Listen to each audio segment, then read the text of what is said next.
There we go. That should be fine. That should be fine. Should be fine. It'll be fine. I'm not confused. You're confused. It's fine. But anyway, Happy New Year, motherfuckers. How are we all doing? Meg asks that at the same time. I'm doing good. I am dying out of my hole.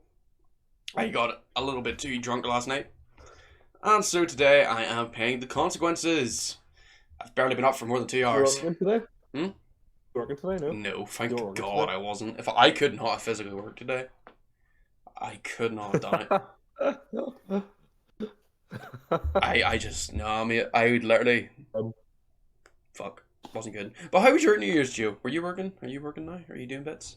No, well, Frank, let's not get into that situation. New Year's itself, I went to Kill. Oh, lovely. And I'd never been to Kill. Well, I've been to Newcastle, which is close. Mm-hmm. But when I was driving there from Belfast, Google Maps took me through the mountains in the dark. So it was one of the most treacherous drives I've ever done. It was foggy.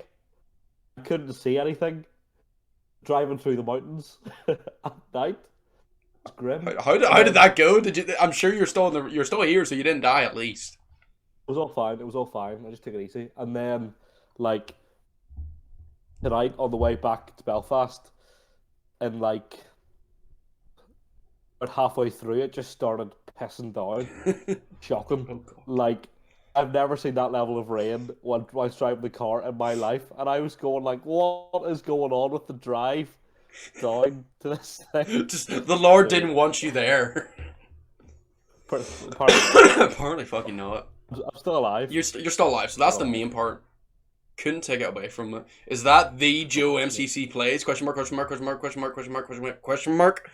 Isaac Manning is asking. That is the one, the only Stato Joe himself. Been on it's a double shift tonight on the streaming front from your boy. You really are. You're pulling the hard yards. Hard yards are being pulled. Oh, by the way, this is the remains of my boojum. Oh, nice. We've seen the conclusion to the boojum. It's great. Is no cursing allowed towards me? Is it just me or is it both of us? I don't curse, so it doesn't affect me. So it doesn't affect. It's not even an issue for you. It's just a me. It's not even a consideration for me. So flip. Well then, yeah, it still counts. You can still redeem it. You can still redeem it. It's just you're only gonna notice a difference with me. You're only gonna notice a difference with me. Oh, thank you, Jack Hayes, Jack 73 or Jack Hayes, or I saw you were in Joe's stream.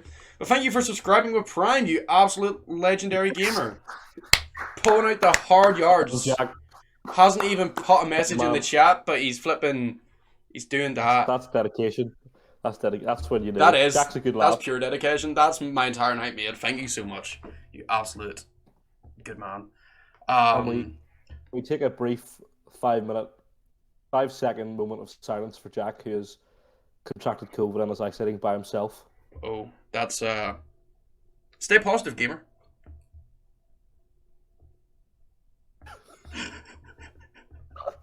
Shocking. Wow. It's alright, I'm just dying anyway, never mind COVID. Dad here cut out all the jokes. Oh, I'll tell you, if me and dad jokes, we do that. Everybody just does messages way too fast and they can never respond to people, but Tailgate's wondering where Mikey is. Where is Mikey? Poor Mikey. We all miss Mikey. I haven't seen Mikey in a while, actually. And where's Jason? Jason is in chat. I saw him in chat there. Jack says, "Hey, well, what did we say? Belfast pussing down like. All right, lads, free out of the many Irish stereotypes. Let's go." Who said that? Race. Yeah. I'm just realizing Elk has redeemed the no cursing. I hope I haven't cursed since he's redeemed that. We'll go for now. It's now 11 o'clock on the dot. So there we go. I'm just gonna call Hayes call him Jack because the Hayes Jack thing is really confusing my brain. It's really confusing my brain. I need to get that into my head. He says he's here to stay. He's not going anywhere, which is great, even though he has COVID. But that's fine. We really like all the gamers here. He's literally got nothing else. Literally nothing else to do for 10 days. Where is form of entertainment? So this is all you've got. Yeah. This is all you've got. This is peak. You're not going to get better than here, so it's fine. Yeah. Jason says he's sneaking around. Tailgate's asking, what topics are we going to discuss today? I don't know. We are going to talk about the PS5. Sorry, the PS5. Not because we want to brag about the fact that we actually have PS5s, but just because it's pretty good. So that's one of the topics we have. Everything else will be tangential. That is literally it. This is a spirit of the moment podcast, but whenever we do these properly, we will have kind of ideas and topics planned out. Yeah. Because we want this to be like a regular thing. Ideally. It performed quite well. The one we did with Mikey, when the three of us did quite well on your YouTube channel, so it's Yeah, hopefully there's some good things from there. And we should do that there. I think you should talk food. Oh, if we talk food, I might need to have to go get food. I don't know if I could eat at the minute. I probably would have it brought right back up. Not gonna lie.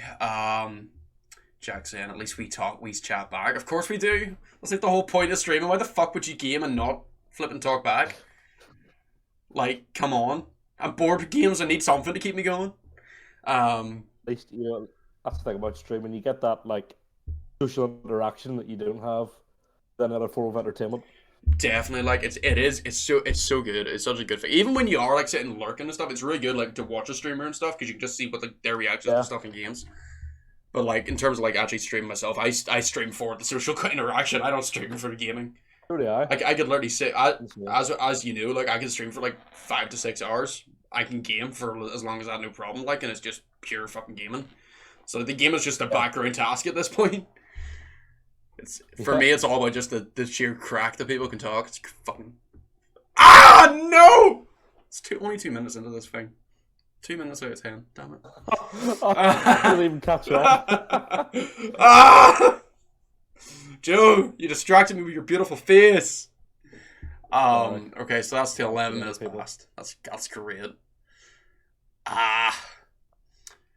What did we say? I have both PS5 and Series S with Game Pass now, says Tailgate. Man's going to be doing all the gaming. You'll love to see it. He's laughing. He's laughing. Tailgate loves it. I think you should have. It took over a year to nab a PS5, Adrian. I'd say bragging rights are earned. Okay, yeah, that's fair. I deserve to have my bragging rights of having it be in the corner anytime I want. Like, look about it, I just like slightly shift my chair. Absolutely. I have this down to a fine art, I tell you. Oh, like, did we have a nice Xmas dinner? Oh, how was your Xmas dinner, Joe? Oh, so I wouldn't. It's not controversial, right? Let's not. I'm not going to put myself down before we even describe what I have. But we have turkey and ham, which is the standard for here. Turkey, ham, cocktail sausages, mash, roasties, carrots, honey parsnips, gravy.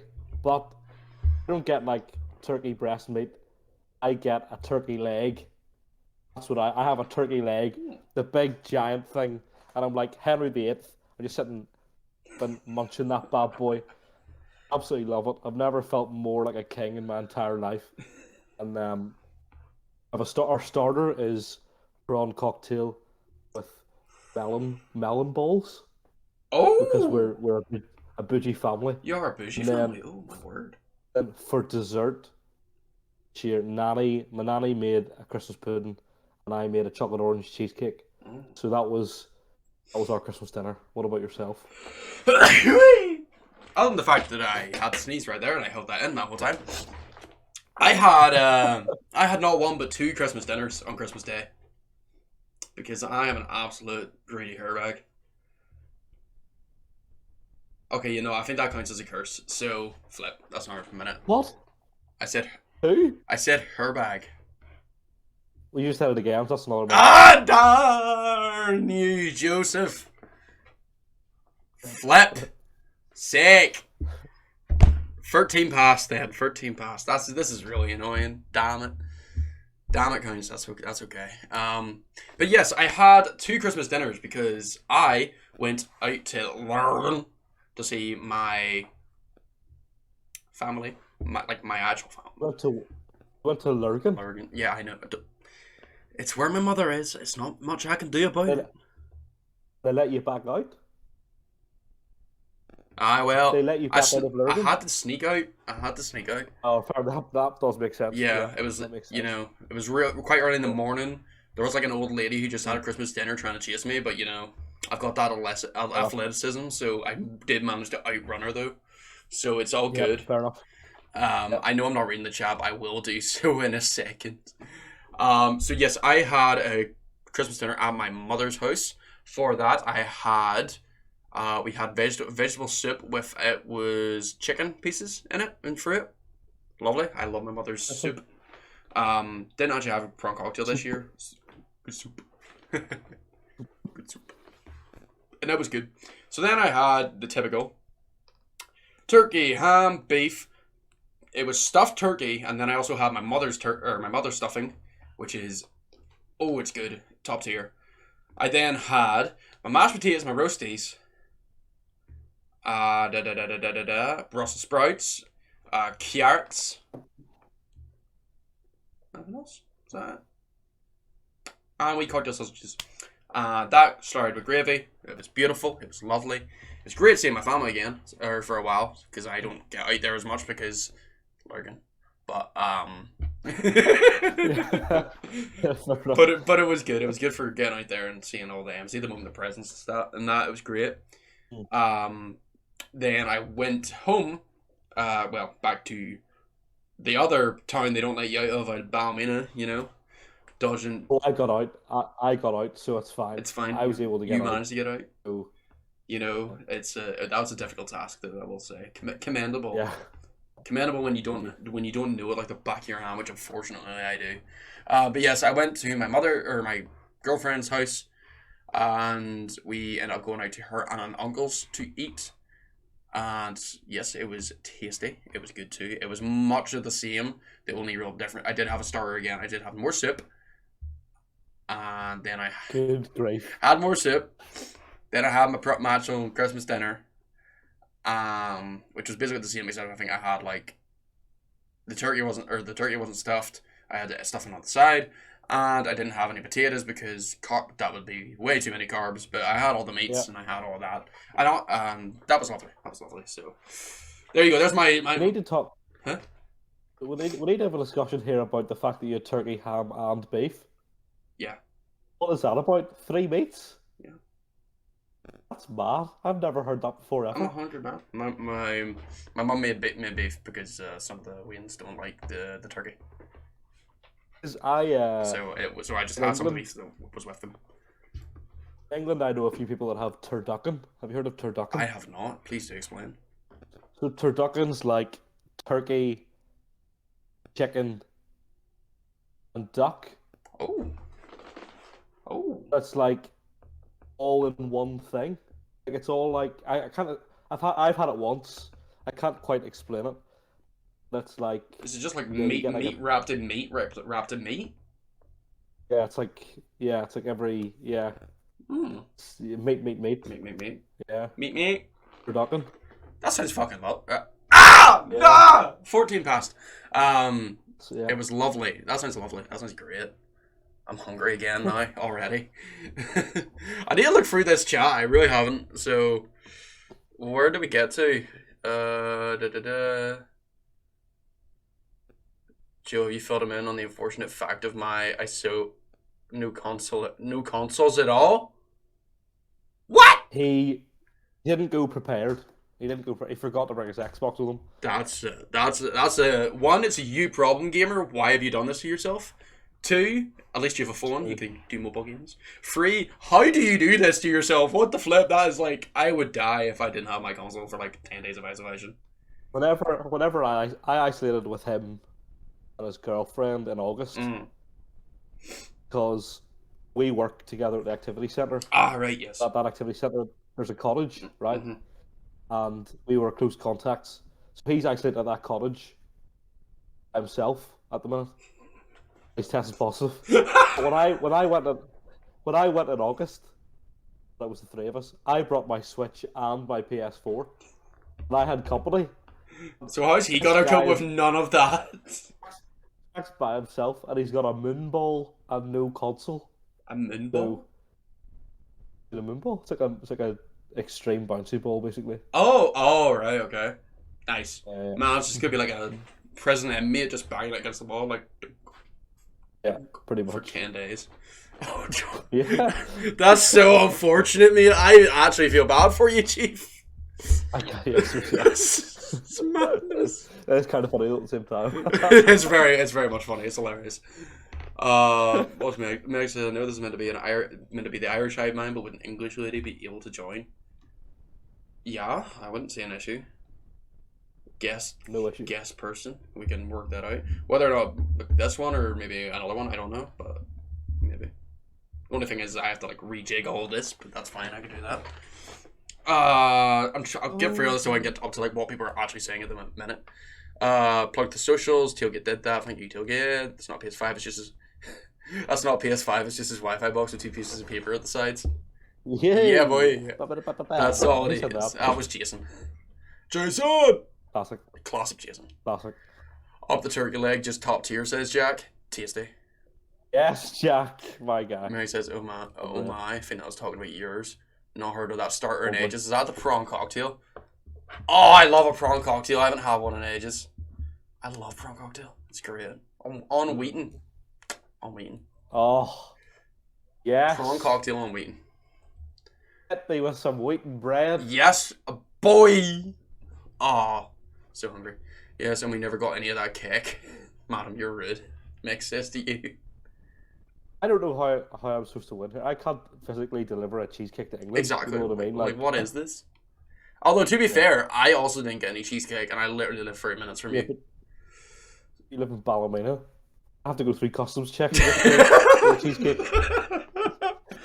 Make sure there's no heroin in there, you know? Make sure I didn't line with coke. That's Ballymena's top export, you not know? Drugs. Topical Northern Irish humour that only people from Northern Ireland understand. Yes, because that's how niche this podcast's gonna be. Oh dear. Isaac asked, what's a herb bag?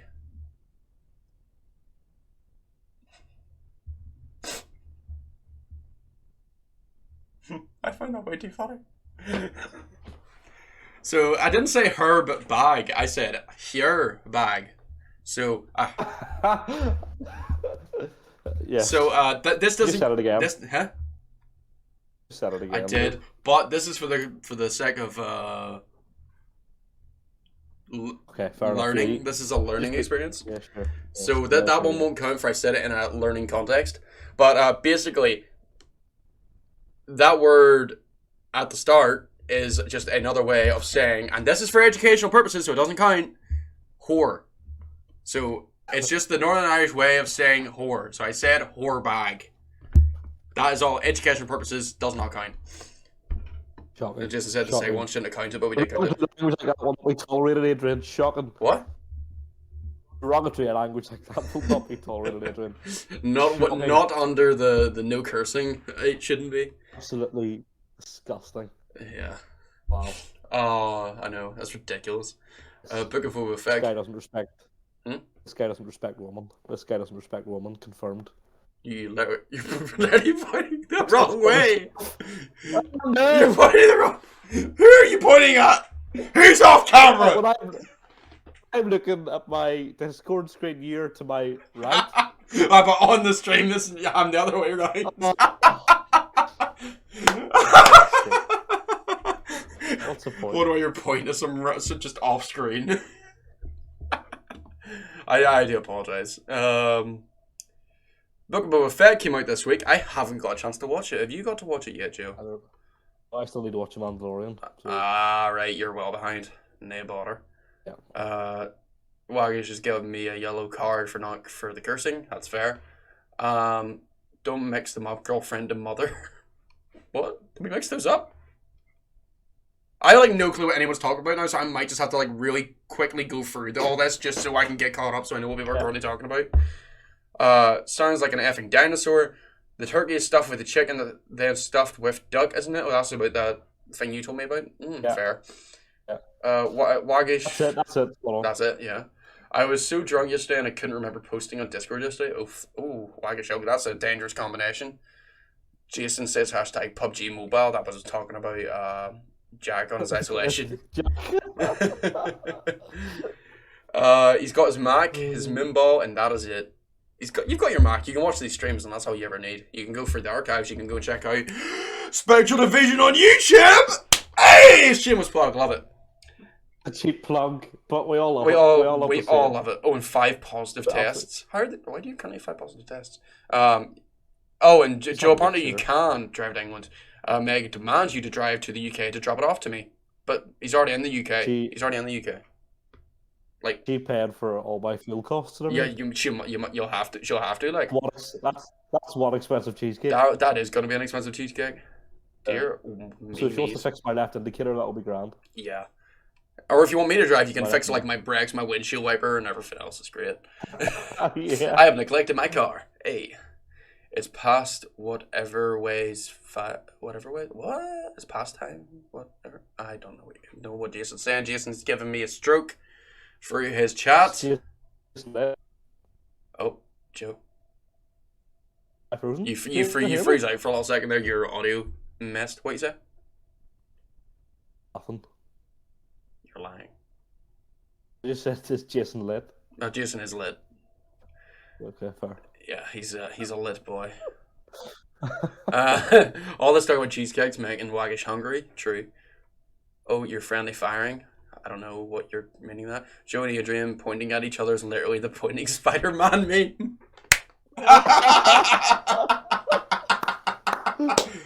I hope someone screenshotted that and turns that into yeah, here we go. There you go. There's meme material. Meme material right there. Wow. Oh, Jack, what's he say? I got full access to all the Belfast Giants games online and the streams for free when they're live. So between Twitch and that, I'm sort of... That's actually fairly decent.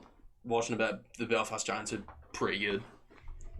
That is commendable. Bad. It's not bad. Could be worse. You ever been to see the Belfast Giants? Yeah. I've a good number of times. Oh. When I was a young boy. When you were a young boy, your father... And I was a young warthog. I went many times. It's good, but the thing about ice hockey is, we've totally got into a sport tangent here, which is so rogue. But with ice hockey is one of those sports that never feels serious because it's all about the crap that happens in between the game. Yeah, it's true. Like the subway launcher, or like the fights. Like I go to the ice hockey far more for the fights than I do to see the Belfast Giants win. In fact, I wouldn't say I go to like outright support the Belfast Giants. I just feel like you go to watch it scrapping. You go with your mates for a bit of crack. Yeah. But that's all it is. There's no you wouldn't do that for any other sport, really. True. Unless you're going to a Balmain versus Coleraine game. That's not a bit of crack. I know. It sounds like that's like World War. I literally live about a 5-minute walk from the showgrounds. And it's ridiculous. Oh my word. Niche jokes again. We love to see it.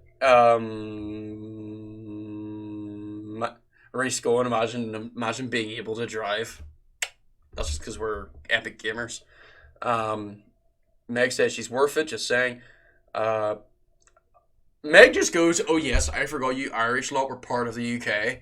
Now, if I wasn't such a very chill gamer, I would either be very, very annoyed at you for insinuating that we are part of the United Kingdom and we probably shouldn't be, or I could have went the entire other way. Joe, you're looking good. Oh no, he's here! Here he is! Palpatine's back, boys! Or I would have went the other way and said, I cannot believe you've forgotten that we're part of the United Kingdom. We are just as important as all the rest of the UK. Anyway, I'm not going to get too far into that conversation because I don't want to do that. Two too political for 11 on a That Saturday definitely night. is. But there you go. That's the little bit of context I am giving to that situation.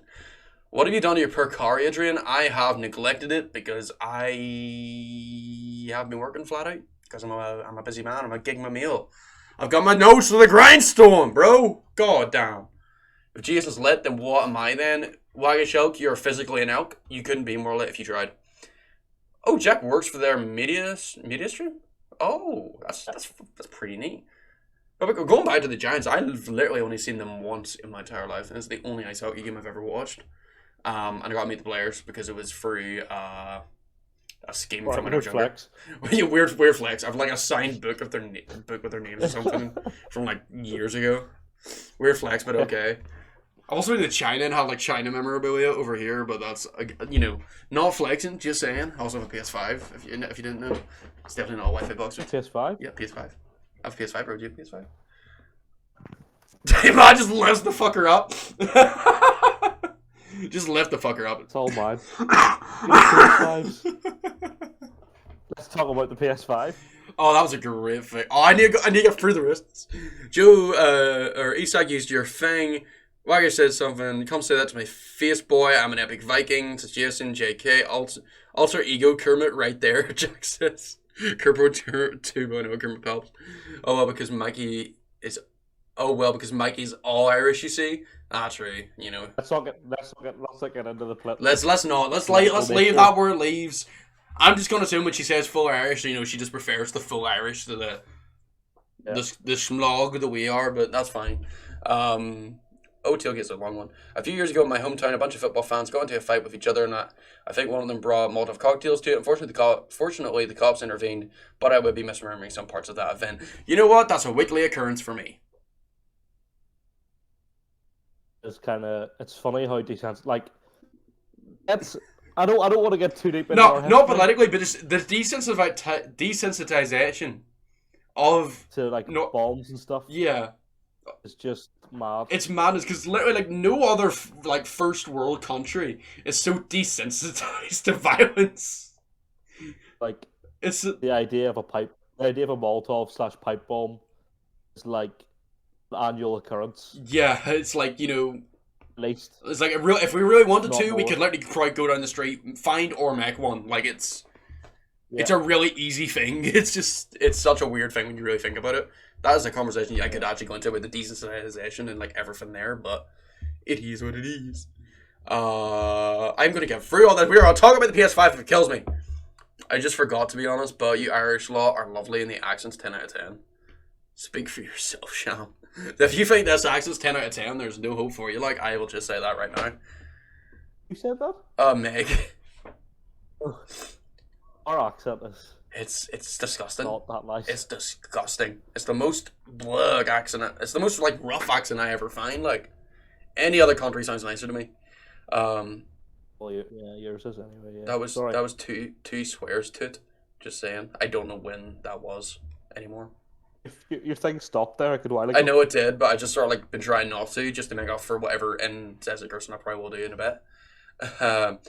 Meg, that PS5. This PS5 is great, isn't it? It's fantastic. Or maybe that was yours, Joe. It's probably yours. Dude, you aren't from here, are you? Clearly not. You're not Northern Irish, are you? By the way, guys, Joe was drawing a PS logo on the paper to put on his Wi-Fi box to copy Adrian. Thanks. Yeah. We just have two of the exact same Wi-Fi routers with two pieces of paper. If I was that good at drawing, that you made a. I'll be mental. See if I was, I swear I wouldn't need to do this. I'd make a living that way. Tell you, everything's monetizable, bro. Gig me meal mindset. Clapped elk, I'm rolling. Clapped elk. Meg says she was joking. We know, but it's just something we always gotta say. We keep out all that. It's typical. To get from Sweden if you want to. Yeah, we know.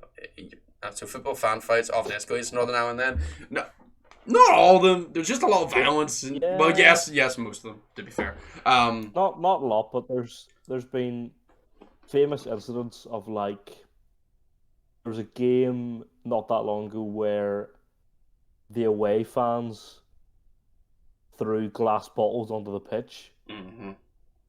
At the end of the game. As you do. That like they had to evacuate all the players.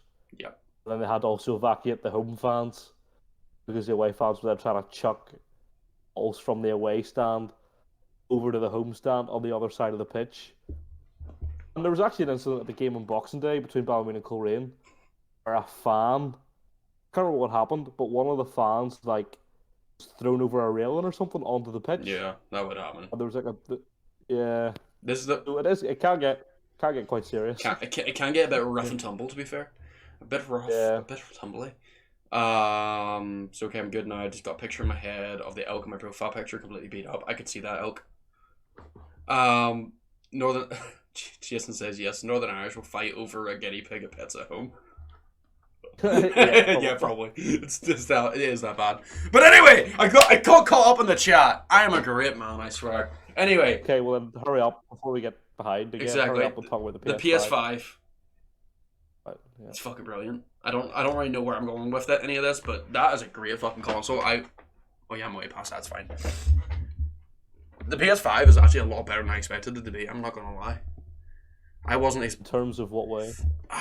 Well, see the graphics, right? I don't know if this is because one, I have bad eyesight, or two, I am just not great at picking out on graphical fidelity. But graphics, I don't see a major difference. Did you have a PS4 Pro? No, I literally have a It's literally that's. Oh, interesting. You can still actually see it. That is my PS4. Right, yeah, that's my PS4 there. It's a PS4. I've had it for 8 years. Remember, I had it broke. I had to take it apart, re-thingy everything, and put it back together. Yeah. So like. Yeah. But then when I think about it, I've been playing a lot on the PC. So like frame rate, I can sort of see, which is good because the PS5 matches what I would usually stream if I'm streaming not a hard intensive game. So that bit is actually good. The loading times are phenomenal. Those are brilliant. Like playing Spider-Man Miles Morales, like basically not having a loading screen and you're able to go in and out of places and all that there. Like all that there is top tier, really quick to build up games. GTA 5 still has about a solid minute of a loading screen, which is really disappointing, but 8-year-old game as well. But like I really like the adaptive triggers. I think they are really good. I can't wait for those to be implemented more, and I hope that they are. What have they been used in that you've played so far? So I played Astro's Playroom. I played a good bit of it. Yeah. And I found it very cool. Like there was the whole bit where you have to like pull the lever to get like the items and stuff, the memorabilia. And I really like that thing where it's like I was like tapping it. I'm wondering like why does my trigger feel so short? And it was because I had to like hold down the trigger to like let it crank, which was good. So I do like that as a feature. And then Spider-Man, I do notice the adaptive triggers, not as much. But I do notice that like whenever you're swinging, you can feel like this sort of the tension of the web in Miles' hand, which is really cool. I think that is pretty neat. I think it is just bad at the minute that we don't have anything that really makes a lot of good use of the capabilities of the console, and that's sort of like what brings it down for me. But I am happy to have it now that I can actually go and get PS5 games. It was actually crap because the first time I loaded the fucker up, what did I see? But you can pre-download a game while you wait. Here's your games library. It was literally like a Worms game I got off of PS Plus, and Assassin's Creed Valhalla. Grim. Yeah, it was grim. So I had to like know. It was very, very grim. Also, the way they're doing like the PS5 upgrades is such a weird thing to me because like a good like 5 to 6 games that I currently have in my PlayStation library can be updated to PS5 editions. Half of them are like Valhalla wants to do it right from the start, but then other stuff like Legion and funny enough a lot of Ubisoft shit, but like Legion and other games they make you actually have to in Spider-Man made you have to like go on to the thing and go into the store and like do it that way, which is really weird. So it is what it is. But how are you finding your PS5 experience? So I've had mine for about 3 months, right? Mm-hmm. So I've gone a bit mental with mine in terms of like I have a good number of next gen games, current gen games. You want to call them now at this stage? I think you should. We can at this point for the year. You were saying there about games that aren't making enough use of the controller, what it can do. Game for me that does massively is Returnal. Returnal uses the controller massively, so like you can feel the raindrops on the controller, like the haptic feedback. And if you sprint, you can feel Celine's footsteps, and it uses the adaptive triggers to do like if you press fully down, that's like your alt fire, and your standard sight is like halfway down. Mm. Right? So it's the game that for me is utilized controller the most. Yeah. I don't know how Ratchet and Clank do it. I don't have that game. Mm. The games I got Deathloop straight away, because I feel like I got led on because Deathloop got so many rave reviews, Yeah, I noticed it was very popular at the time. and I played 15 hours of it, and I just got bored. Mm. I was just like, oh, really? So I stopped it. Kinda Bridge of Spirits, I played and finished. It makes very good use, not very good use, it makes good use of the adaptive triggers. So whenever she pulls her bow and arrow, whenever you pull down on the string, the controller makes a noise like noise like the string is being pulled. And the trigger, it like starts not so tense, and then the further you press it down, the tenser it gets. Ah, yes, and you're getting more resistance the further down you go. It's like how a string tension would work on a real bow. Mm-hmm. So it's really good. And Kena is a fantastic game, by the way. Also, it's only like 30 quid. I need to pick it up. For what it is, it's excellent. Returnal makes the best use of the system. I've read reports that actually it's pushing the PS5 really hard. It's got no loading times, essentially. Like when you like fast travel, there's like no loading screen whatsoever. Yeah.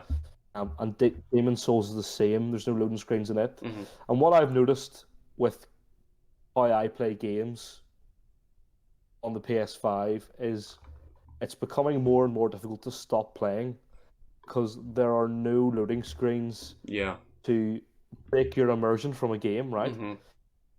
Guardians of the Galaxy is excellent because it's played in chapters, right? So as soon as I finish a chapter, I often just play one chapter and then I stop. Yeah. That's how I've been doing it.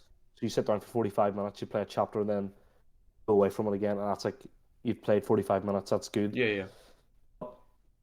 See, in Returnal, like it's one of those games where because you never have a loading screen. Yeah, you're just constantly going through the loading. You just keep going and going and going. Yeah. Like what's stopping you? Yeah, true. Yeah. That's a bit mad though. If Returnal's pushing the PS5 already, like what is the longevity of that as a console if it's already going to be pushed? Like, very impressive for what it pulls off, but how is that going to be sustainable? Like, if like just not on that end as well, like developers being able to fully utilize that already seems a bit mad when you think of like the PS4 jump from like way back to not most recent, you know. Well, I think a big part of it is I think actually. Now, this sounds like beggars can't be choosers, right? Mm-hmm. But I actually think games need loading screens. A short loading screen because you almost need that break from concentration. Yes. Almost. Even if it's 10 seconds, right? Or I'm not talking a 75-second Valhalla one. Mm-hmm. You're stuck on the loading screen for longer than it takes you to go to the toilet and come back down again. Yeah. You know, like this is... But I think I've found for me the way I play games that not having a loading screen makes it so difficult to stop playing. Yeah, I would definitely agree in that sense. But then that's what not developers, publishers want. They want you to keep playing. They want you to keep sinking hours. Yeah, they want to show that is a thing. So I do agree to an extent, like that is, you know, that's a fair point. You know, have a loading screen for the necessity of being able to break your attention. But then there is the alternative to that is just people love to be immersed and keep publishers and stuff want people to be fully immersed and stuff. But yeah, no, fair enough. Like it does seem very good, but I do worry just in what of. I feel like this console, especially now, like for where we're at with how shit some games have been, like especially in 2021.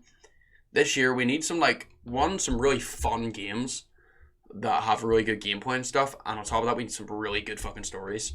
Because I don't think we've had anything like any real good meaty stories to get into, and I think that's sort of what's helped a lot of, which has had a lot of people this year feel very fatigued with gaming.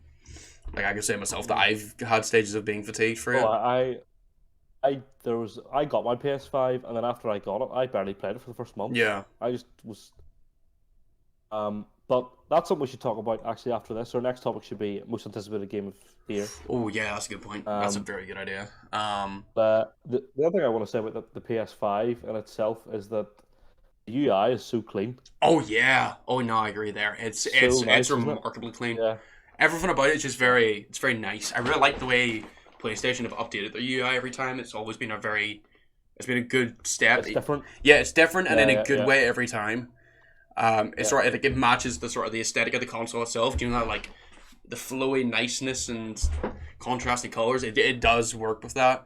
Where the PS4 I found was not blocky, but it was very sleek and elegant, and that was sort of the way they wanted to do it. But we'll try and catch up in the chat here before we jump into Game of the Year stuff or anticipated games for 2022, should I say? Because we're now in another year. Goddamn.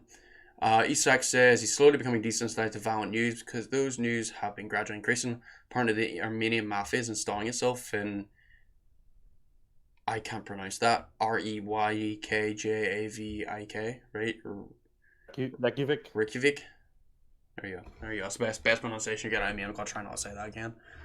Oh god, that's a bit mad. Tilga saying he didn't know Armenia had a mafia. Wagish goes, why did I tell you? I promise I'm not drunk anymore. I'm just a bit too fast. Fair enough, Wagish. Jason is basically 10 times more powerful than the PS4, and the Xbox is 12 times more powerful than the One S or something. Fair enough.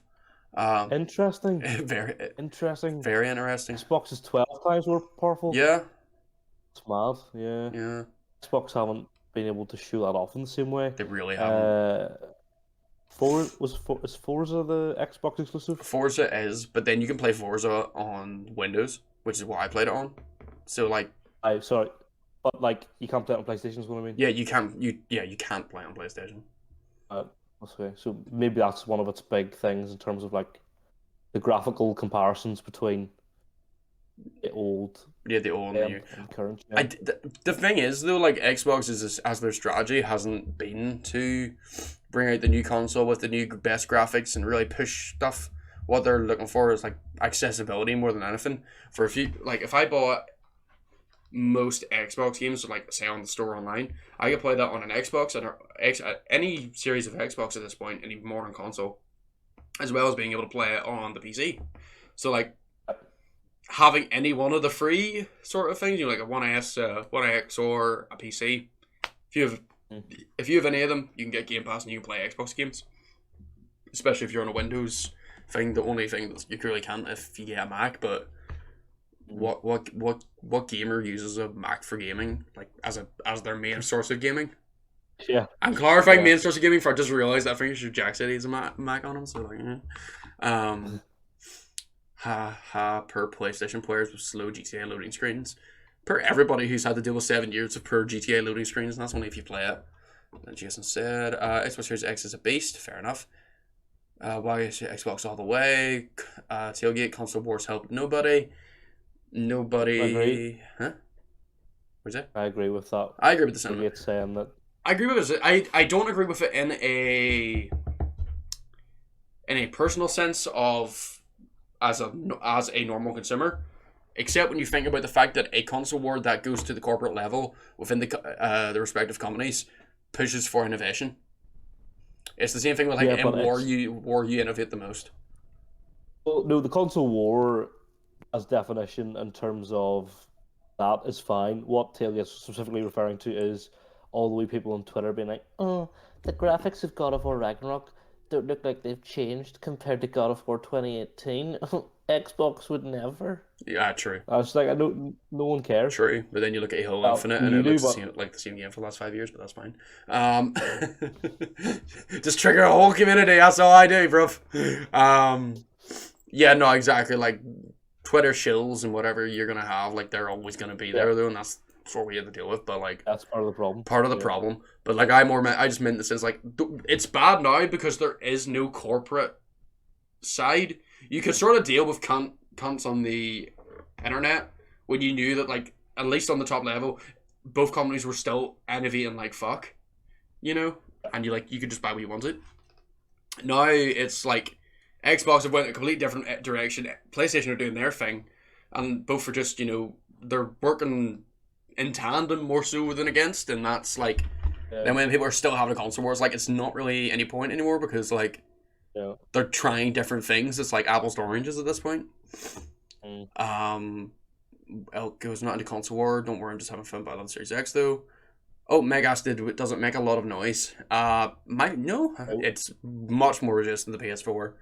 Pretty much silent. Pretty much, it's great that way. Then it's one of those things where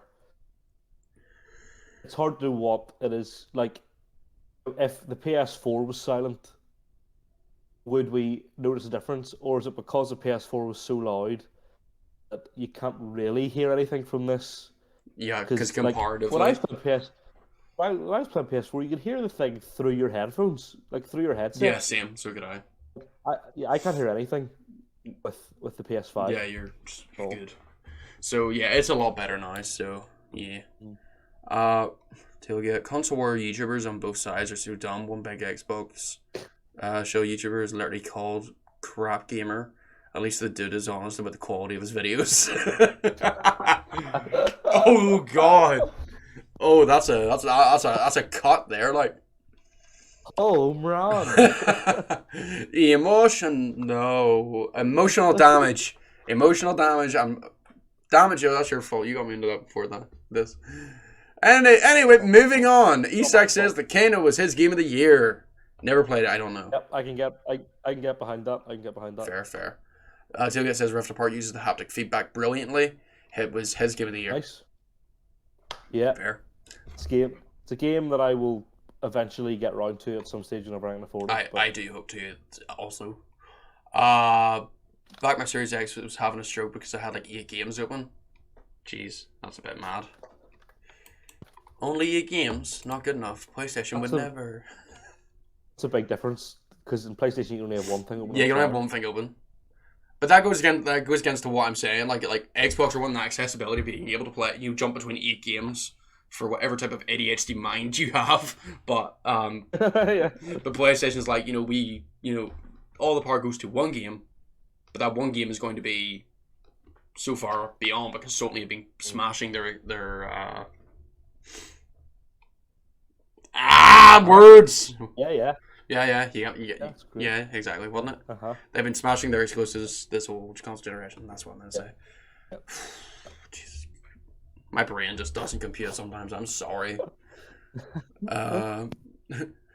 Bagashow goes to tailgate. Weird crap gamer isn't honest. None of those console YouTubers are, but I agree with console war being stupid. Oh no. What tailgate was referring to was the actual name of the guy being crap gamer, being him being honest about his content being crap. And tailgate explains on joke also.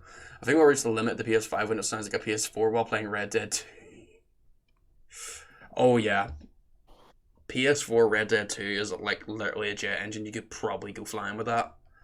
So once we get to that stage, it'll be good, I guess, except for the sound. I'll never forget playing Horizon on the PS4. Zero Dawn, that is, obviously. And in the charity stream on like the warmest day Northern Ireland had ever had in my room, and then PS4 was blasting out heat like no tomorrow, and I couldn't even stay cool because it was roasting in my room. And it was like, I'm thinking like, if you get Horizon Forbidden West on your PS4, I worry about, like, if you think about what Zero Dawn did to the PS4 and it came out 5 years ago. Yeah, what's going to happen when Forbidden West goes on to it? It's going to absolutely destroy consoles. Like this is crazy. This is the thing too, which is really annoying with the whole shortage with the PS5, is the fact that like no game can truly optimize for the new hardware, because we're literally at a capital limit because the PS4 runs its arse off to actually run these games now. Unless you make 2 different versions of your game. Exactly. Like, unless your PS5 version is different to your PS4 one. Yeah. Wise. Exactly. And then there's a whole thing of like, if you don't have that, you can't get the same version. Because like you could do so much more with a PS5 on its own, not having to have a limitation of a PS4, and this Yeah, That's the thing. 100% agree. It's not as bad at the minute since you can argue that developers are still getting used to the PS5 hardware and they're seeing how far they can push it, so they can have it be better games that do completely hinge to the PS4, but they at least can run decently well on the PS5. You can sort of fit a whole story in that, There's a lot of messages about what was this? Doesn't even make nice when you got like 10,000 games open while playing. Jason with a bit of hyperbole there. Hyperbole. Hyperbole. Hyperbole. Fuck me, I'm going through these. Yeah, I just realized. God, I'm sailing today. Right, Elk says it's incredible to Jason. And he says Jason then it supports VRR and Dolby Vision. Fair enough. I like the games play. Oh, tailgate. I like that the games play their themes when you hover over the apps on the PS5. That's true. PS4 did that too, didn't it? No, the PS4 you could have custom themes. This is the one thing I don't like about the PS5 is that you can't download like a theme, like a wallpaper. Oh yeah. I know. I haven't looked into it. They know that you couldn't do that. Flip. No, you can't do that. It's all like what happens is whenever you hover over a game, and that game takes up your whole screen like a wallpaper. Mm-hmm. So, like it's nice, yeah, but it's not. If you're used to like having custom wallpapers, it's like a little bit of a step back that way. Then yeah, a wee bit, yeah. Yeah, I didn't even realize that was a thing. They just didn't have wallpapers. I just haven't looked at it that much. Elk says the Xbox is the most powerful console ever. I'm not lying, but the PlayStation is also good. Fair enough. PS games comes to PC too. Not the same way Xbox do though. Because they do like timed exclusives, like 2 years before they go on PC. Yeah. And even then, like God of War 2018 is only coming out on PC in 2 weeks' time. Yeah, which is 4 years later. It's 4 years. Like that's you've got your exclusivity. Exactly. You know what I mean? Yeah. People aren't buying PS4s now to get God of War. Yeah, and like that's the thing. Like they're pushing console sales for these games with the exclusives they have. So it's like, yeah, if you're gonna wait till a PlayStation game comes out on PC, you're just like so far behind at that point. There's not even really a point sometimes. Like that Forspoken game, I think it's a timed exclusive, isn't it? Is it a 2-year timed exclusive? On PS5. I haven't looked closely. I just know the Forspoken looks cool as fuck. Sure it is. It probably is. I say you're right. Yeah, it does look great. It does look absolutely amazing. We'll get into that in a second. I can't get fast through this damn chat. But if you're on drugs, you'd buy a Mac for gaming. Jason says, fair. Do we have any hope for AAA games? Says Meg. Oh, that's a topic. That is a topic. Do you have hope? Do we have any hope? Any hope for AAA games? I think that's mainly because like 2021 is such shit games come out. And I think some of the AAA titles we're getting this year, some of the most exciting. It's one of the most exciting lineups we've had since 2018. Yeah, definitely. And I think that last year there was, on a different topic with AAA studios, we saw what can only be described as the beginning of a fight back against the nasty culture that comes with those big studios. Mm-hmm. And I think that, I don't know if you watch Skill Up on YouTube, but he said that for him one of the big positives of the year for 2021 in gaming was that conversation started, and it'll only get better. In terms of games, I think we're looking at, potentially this year you have, and we'll round these off and then we'll go back to that topic later, but you have Horizon Forbidden West, Elden Ring is AAA. It's from software. It's AAA. Yeah, it's AAA. God of War Ragnarok potentially, Hogwarts Legacy potentially, Breath of the Wild 2. Is there more? If there's more, you say.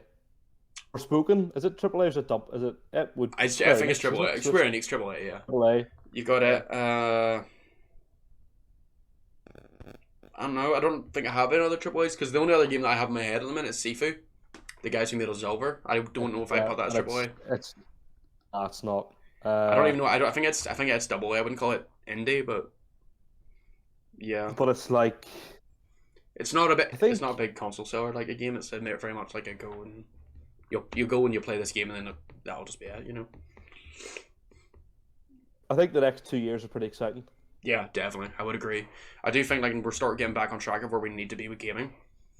There is a lot of underlying issues with the industry which we can get into in that as a full topic, but there's things we can do. But as you say, Joe, as well, I think we're in the start of a good conversation, which should hopefully not only be good for developers and people within the industry, but also for consumers.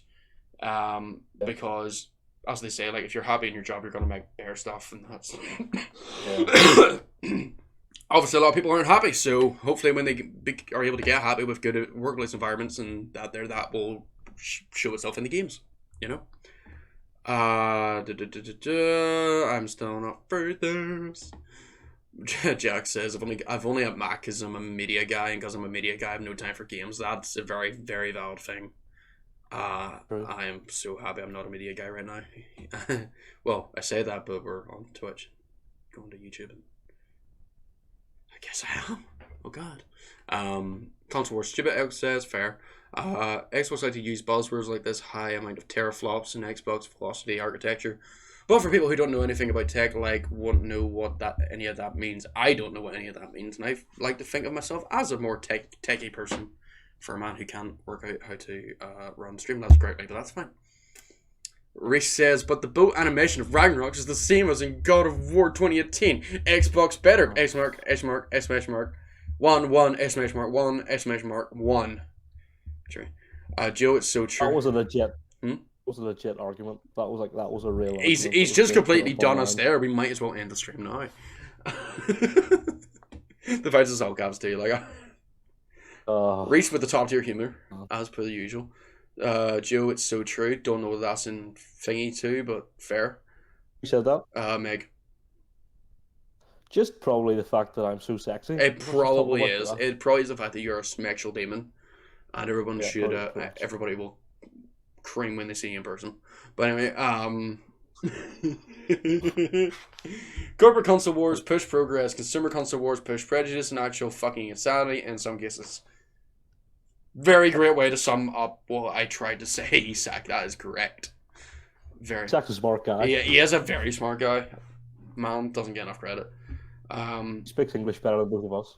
He actually does, and he's not even English. That's ridiculous. It's an absolute tragedy.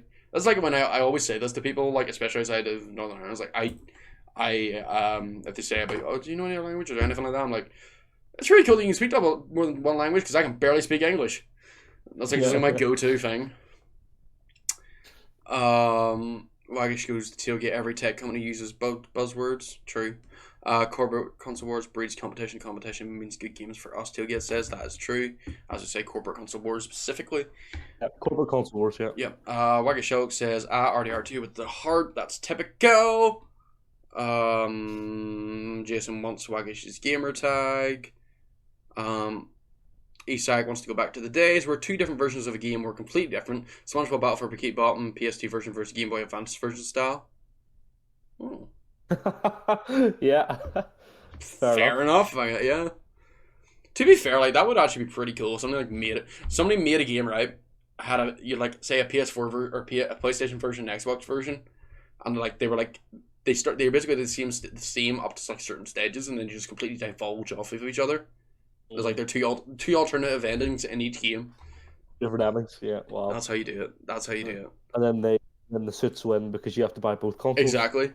Corporately, it's the best decision ever. And also buy the game twice. Yes, you have to buy the game twice, and you have to buy two consoles at minimum. It's gonna work. It's gonna work. I could see it happening. Honestly, I'm surprised it hasn't already. Well, Tailgate goes to Isak. When the PS3, Xbox 360 era started, the PS2 version of COD games were so different from the other versions. There's something I wanted to bring up was God of War Ragnarok. We don't have a release date yet, right? Or Hogwarts Legacy. Both scheduled to come out this year. Both of them scheduled to come out on both generations of consoles, right? See, when the PS4 came out, there was no way games were going on the PS3 on the PS4 2 years into its life cycle. Yeah, it is a There's mad. just no way that was happening. It's ridiculous how long it's went on, but it is to do with like supply chain issues and that. There, like you obviously want to market it to the most amount of people, and PS3 to PS4, everybody was able to get the PS4s. But the fact that nobody can get a fucking PS5, we can't. And this is the whole like limitation of why we haven't been able to get these really good, solid PS5 games that really push the hardware. It's absolutely ridiculous. Turns out the PS2 even had different campaigns. Oh, so they have done that before. Mustn't have took off. I wonder why. Jedi Fallen Order 2 apparently is coming out. Ooh, that's 2023. I think, if I'm not mistaken. I can't wait to play that. Rumored, exactly. Rumored. Yeah. I cannot wait to play that.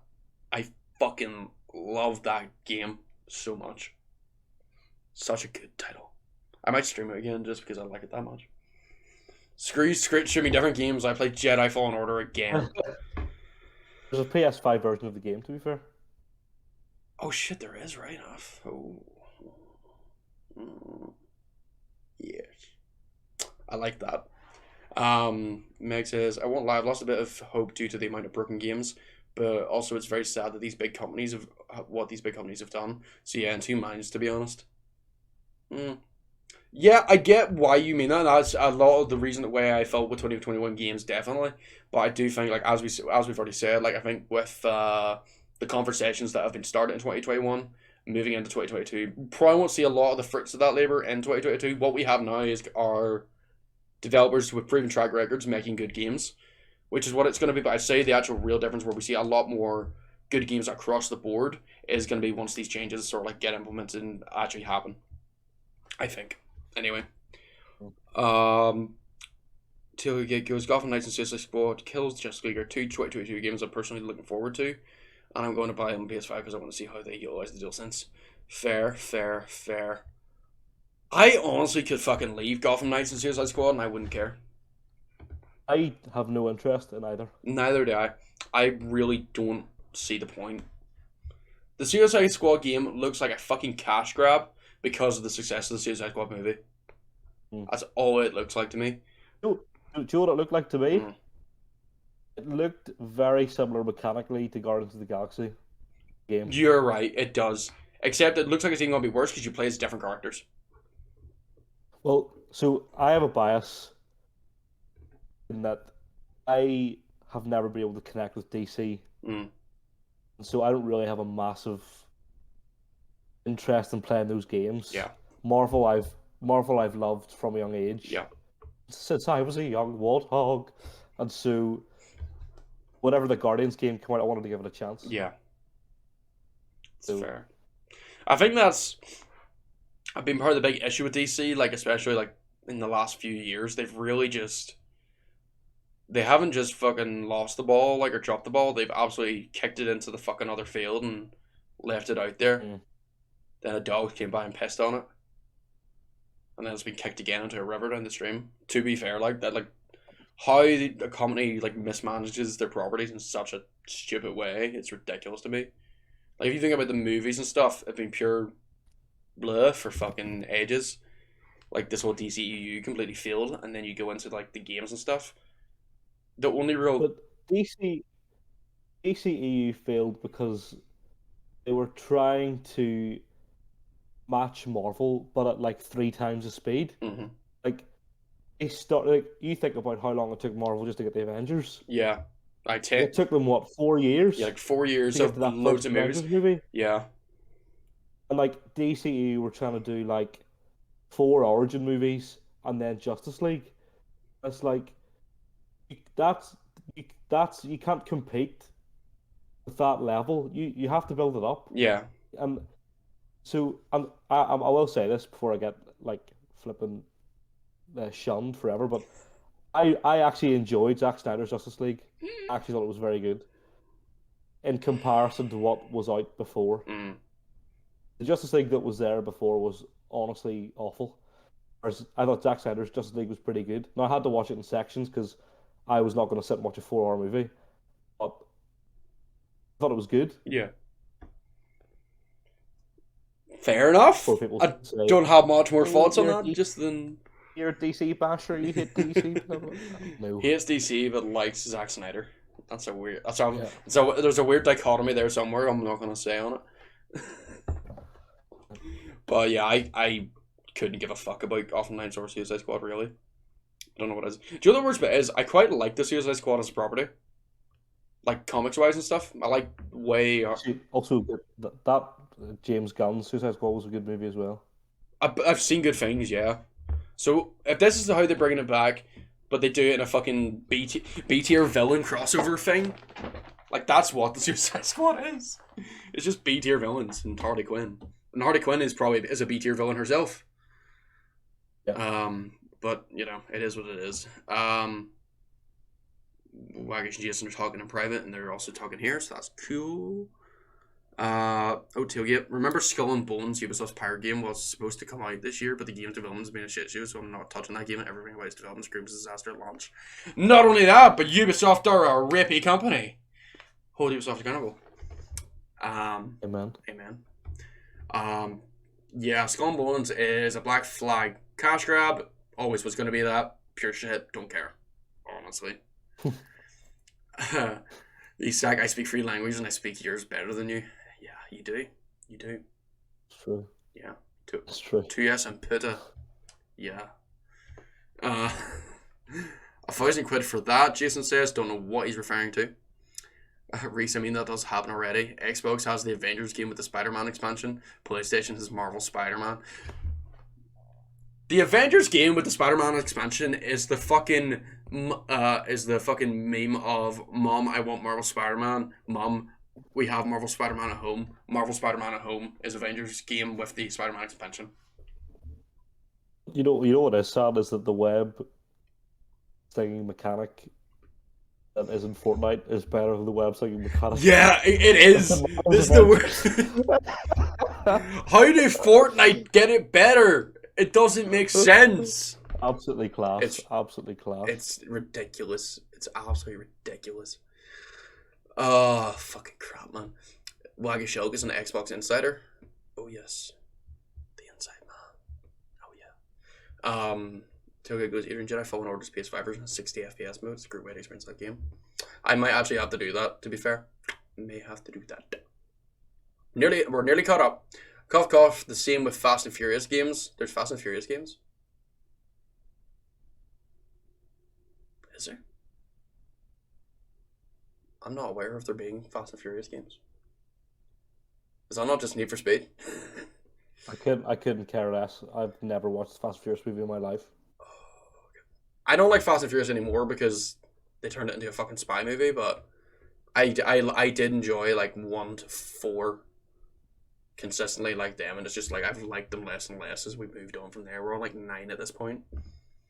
Yeah. I just want them to race cool looking cars. I don't care about jumping out of planes or fucking fighting superheroes. Sure, fucking the Hobbs and Shaw movie was like fucking going against this guy who's like an augmented human who has like super strength. Then you have Jason Statham and The Rock looking menacingly at each other while they kick guys in the face. You know, Jason, is it bad? What? Jason, I don't want to talk about it. Okay, fair enough. This must be the Fast and Furious game. Elk says Ubisoft sucks, period. True.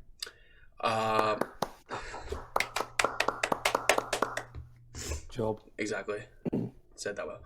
Meg goes, right lads, heading off to bed, beyond tired. Nay bar, Meg, thanks for stopping by. It's been appreciated. 99 sweet dreams, thank you. As someone who generally likes the Avengers game, that Spider-Man expansion was shit and Spider-Man Control so weird. Who said that? I thought it was Tailgate. Yeah.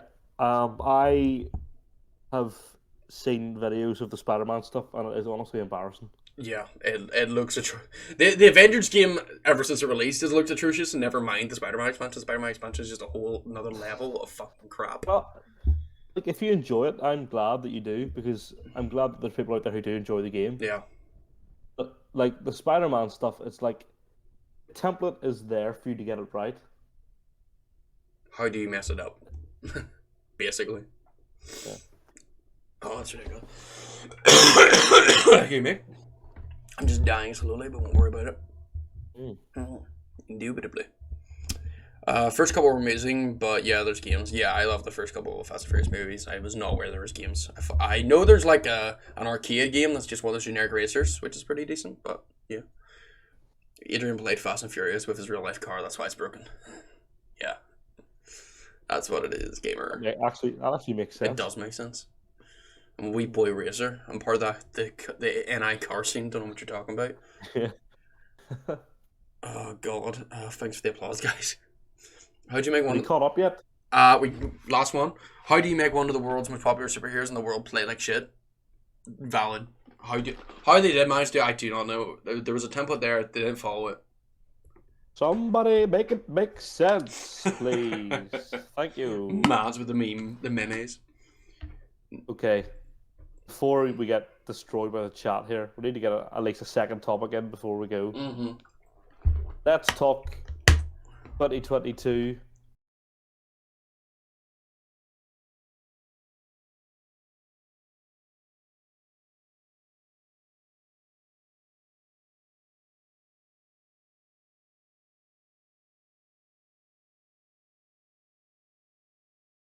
Rondo played Epic Sax Guy for 5 bits. Appreciate you, gamer. But that's the first time someone's ever paid for a fucking sound alert. I was wondering why Epic Sax Guy just started playing in the background, for I forgot that was even there. But thanks, Guy, for doing that for the 5 bits. That was fun. Should do that again. So sorry, game of the year. What were we saying? I don't know where we got to. Game of the year. There we go. Most anticipated games of 2022. I don't think straight, apparently. No. But yes, most anticipated game of 2022. Joe, I'll let you go first since you fought at the topic. Okay, mine is always going to be Breath of the Wild 2. For those, well, I suppose if this is the first episode of the podcast that we're doing kind of proper, Yeah. let's give a bit of background to those who are listening, potentially uninvolved, in that my gaming history began when I was 6 years old. My grandpa introduced me to Zelda on the DS, right? So Zelda has always been my favorite franchise. They're not. Breath of the Wild is one of my favorite games. I don't think it's. I think God of War is the best game I've ever played. I think Breath of the Wild is my favorite game. Yeah. If that makes sense. Yeah. Two different things. Breath of the Wild surprised me because I grew up on all the linear Zelda games. You know, the standard. Mm-hmm. You go to the first dungeon, you get an item, almost like Metroidvania-esque. Yeah. You know, you get your item that then allows you to progress into the next dungeon, and you keep going through. When I played Breath of the Wild, I was not big into gaming when I got my Switch in 2018, and I didn't know anything about Breath of the Wild. So when I played it, I didn't know it was an open world game when I started. I thought the opening area, they were teaching your skills, and then it was going to go into standard linear Zelda. I did not have a clue what I was going in for. And the way that they did exploration in that game is some of the best moments where you just get lost, because you just get lost in the world and how unbelievable. And Nintendo, they absolutely nailed it. They, without doubt. That's why Breath of the Wild 2 has me so excited. Because it's like a sequel is coming out to your favorite game, and you don't often do sequels in Zelda. True. So getting an actual sequel, all my days, like unreal. Why don't we do? Here's what we'll do. We'll do 3 anticipated games of the year each. Yeah, that's my first one. That's fair. What's your first one? My first one. Right, I sort of mentioned it earlier, but I'm really, really hyped for Sifu. Like, Sifu, it's... What is the way of describing this game? I don't understand more than it looks like an old Kung Fu movie, and it looks absolutely brilliant. The concept is so cool. It is. It's so cool. It's so good. You're this young guy. Is his master died or his dad died? Master, I think it was. He learns Kung Fu. His master dies. He goes on a revenge quest. Every time you die, you age like 20 years. It looks so good. And the fighting and everything else looks absolutely mad. Tailgate just says there, it gives John Wick vibes, and That's very true. It's like a combination of of John Wick, the fighting from Kingsman, and Ip Man. It reminds me very much of Ip Man, if you've watched any of those movies. But I love my kung fu. I love my martial arts, and I don't really think there's been a lot of like good martial arts games in recent years, especially in recent years. I think the closest I could say that has martial arts elements would be like what you call it? Sleeping Dogs. That's it. Sleeping Dogs martial arts system I really, really enjoyed. Sifu seems to be, something that's sort of like not that exactly, but like really what I wanted, from that type of game. Haven't played Absolver, but I have bought it.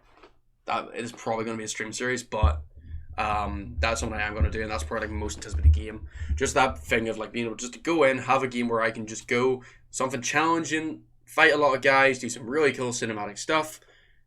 It's not like the biggest game ever, but it looks like it's going to be a really fun game for me specifically to play. So there you go. There's my first pick. I'm excited to see you stream that. I'm excited to stream it. I think it's going to be so good. Because I'm both going to rage and love it at the same time.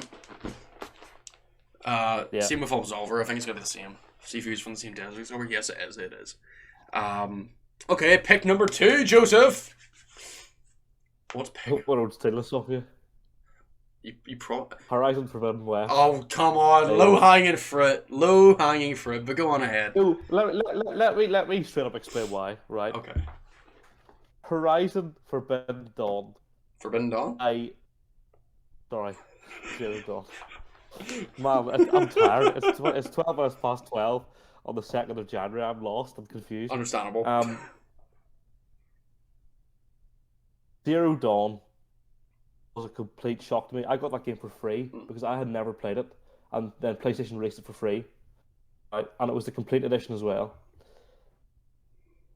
The lore in Horizon is some of the best original lore in a game that I've ever played.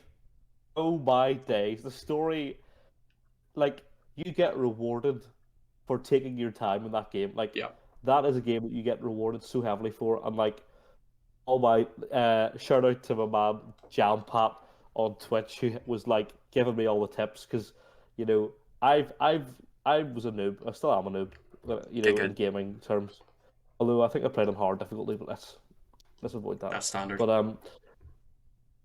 But you see, there's like 2 missions in particular in Zero Dawn where my mind was fully blown, and I was like, "Oh my days!" I think I know what one of them's going to be. I can't remember what they're called. Just explain the scenario. Yeah. Like when you first realize why,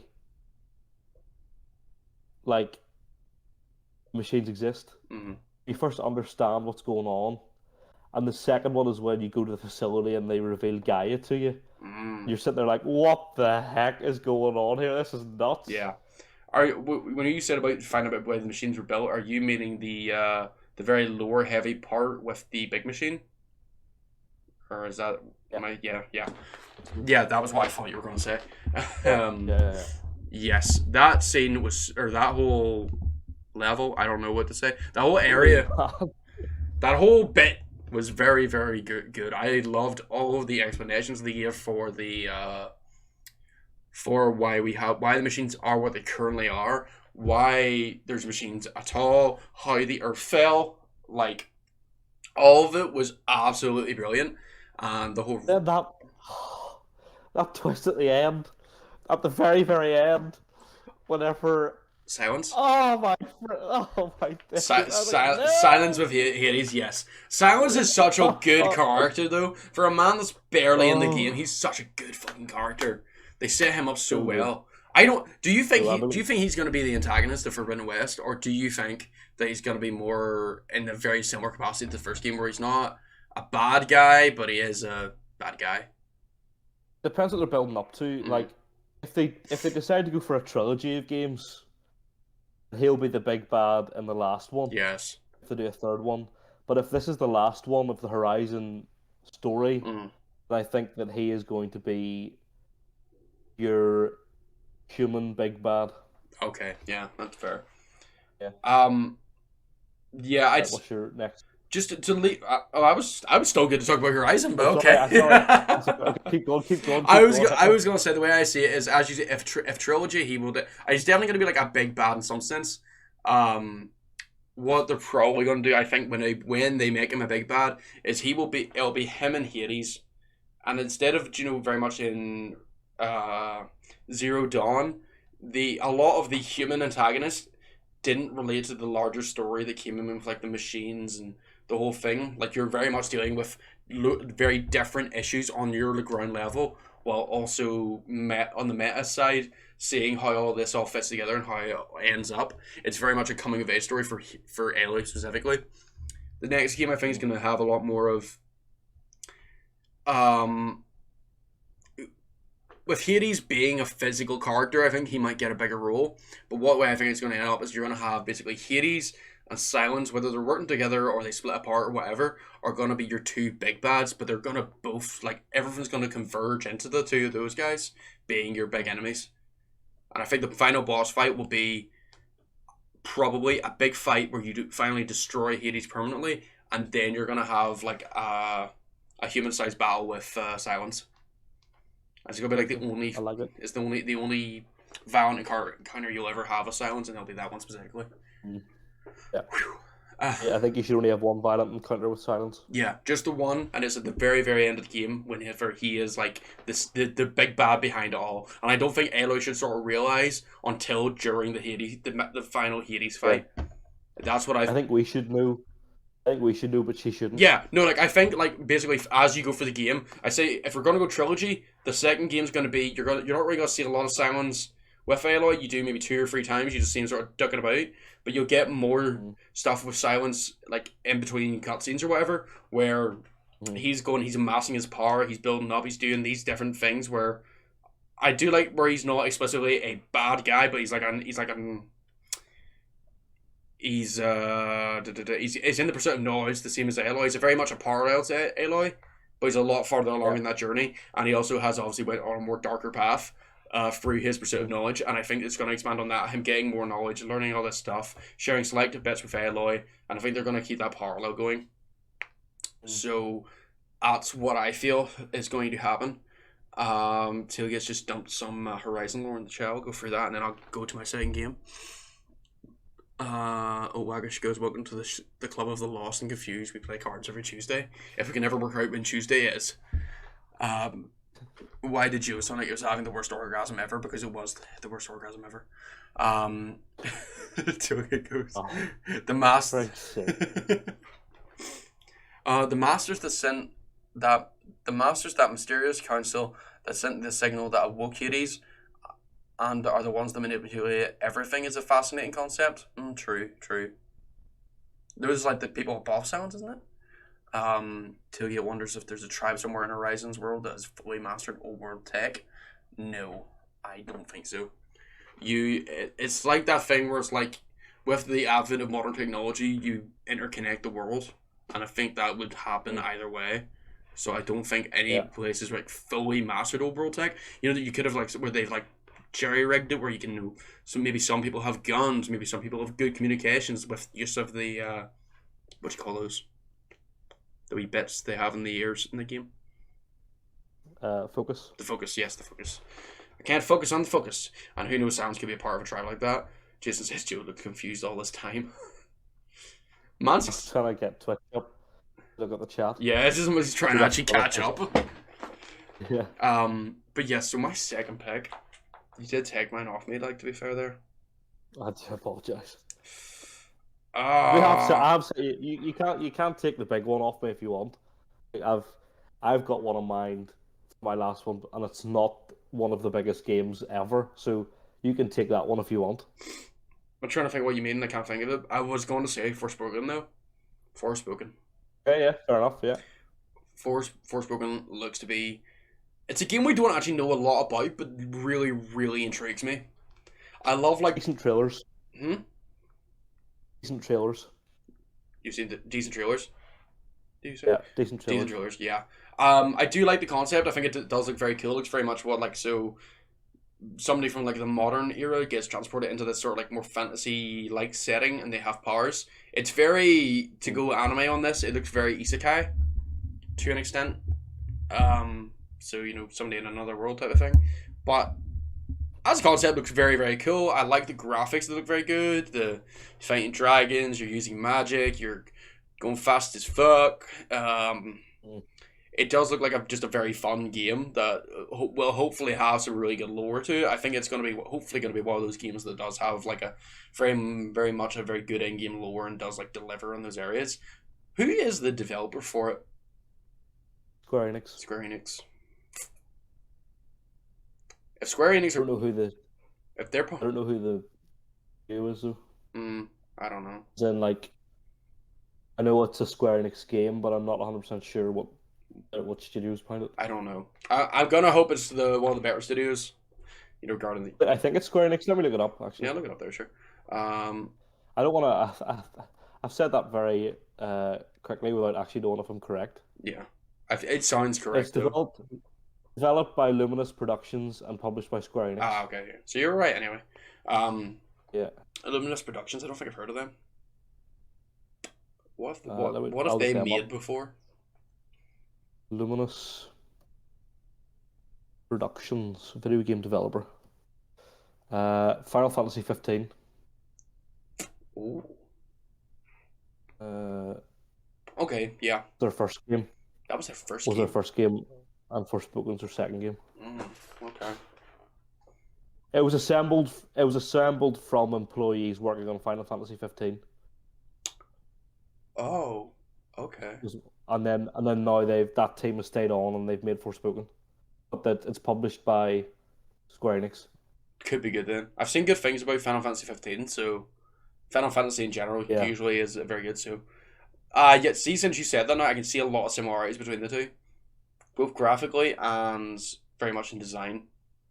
So hopefully it's good. I really hope. What did we say in the chat about it? Decent trailers doesn't mean good Game Boy. I am aware. Don't worry about it. Though, no, those trailers are always pretty. Just look at Sucky Soft.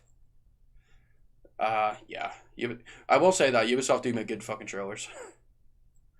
For most of the time. Did you see the Dawn of Ragnarok trailer? Yeah, I did. What did you think of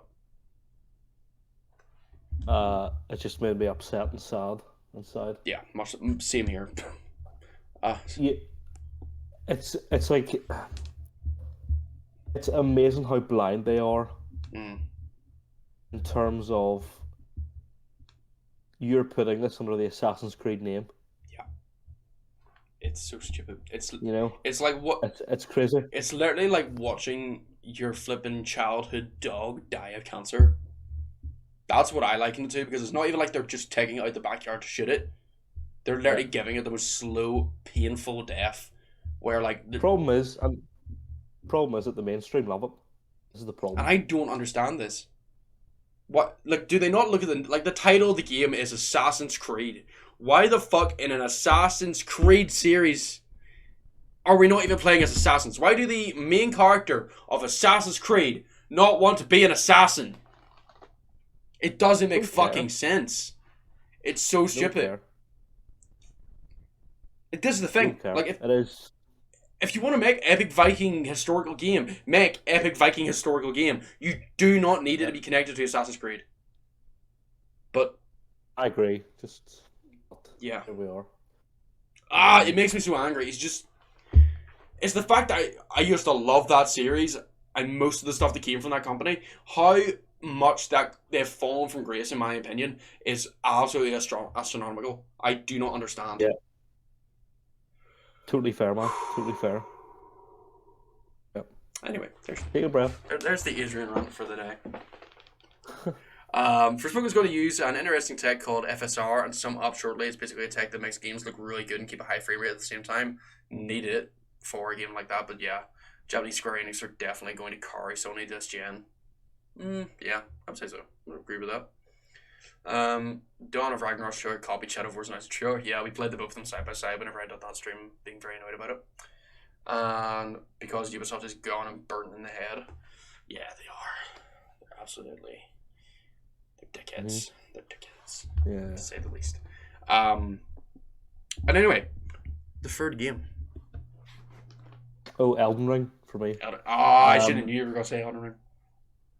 It's I love Souls games, but I'm very bad at them.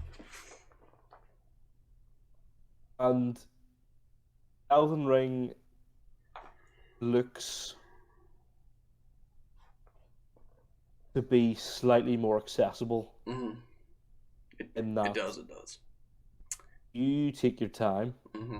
you get all the upgrades, and go to the wee mini dungeons and stuff. Mm-hmm. We actually didn't know much about Elden Ring until gameplay reveal at some summer game fest. Yeah, it was something like that. That was called. Something like that. But I love the meme that's going around at the minute is that a lot of people have been given the Elden Ring Network Test Game of the Year for 2021 because it was so well polished. Yeah.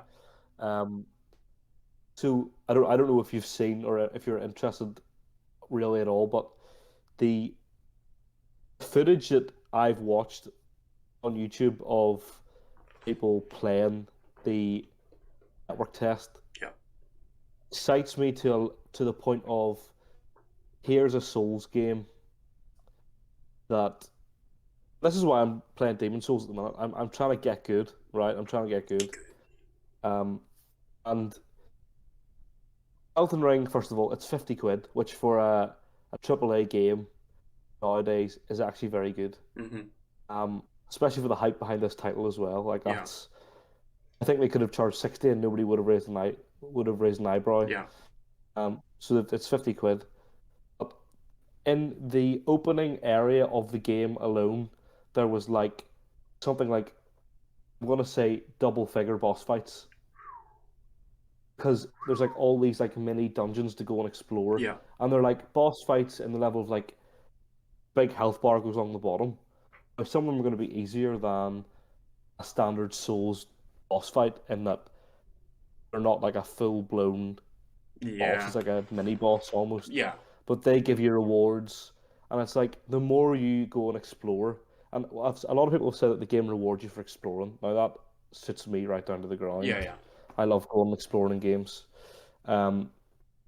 It's fascinating. Also fascinating to me that George R. R. Martin is involved with the lore of this world. Yeah, that bit really did intrigue me.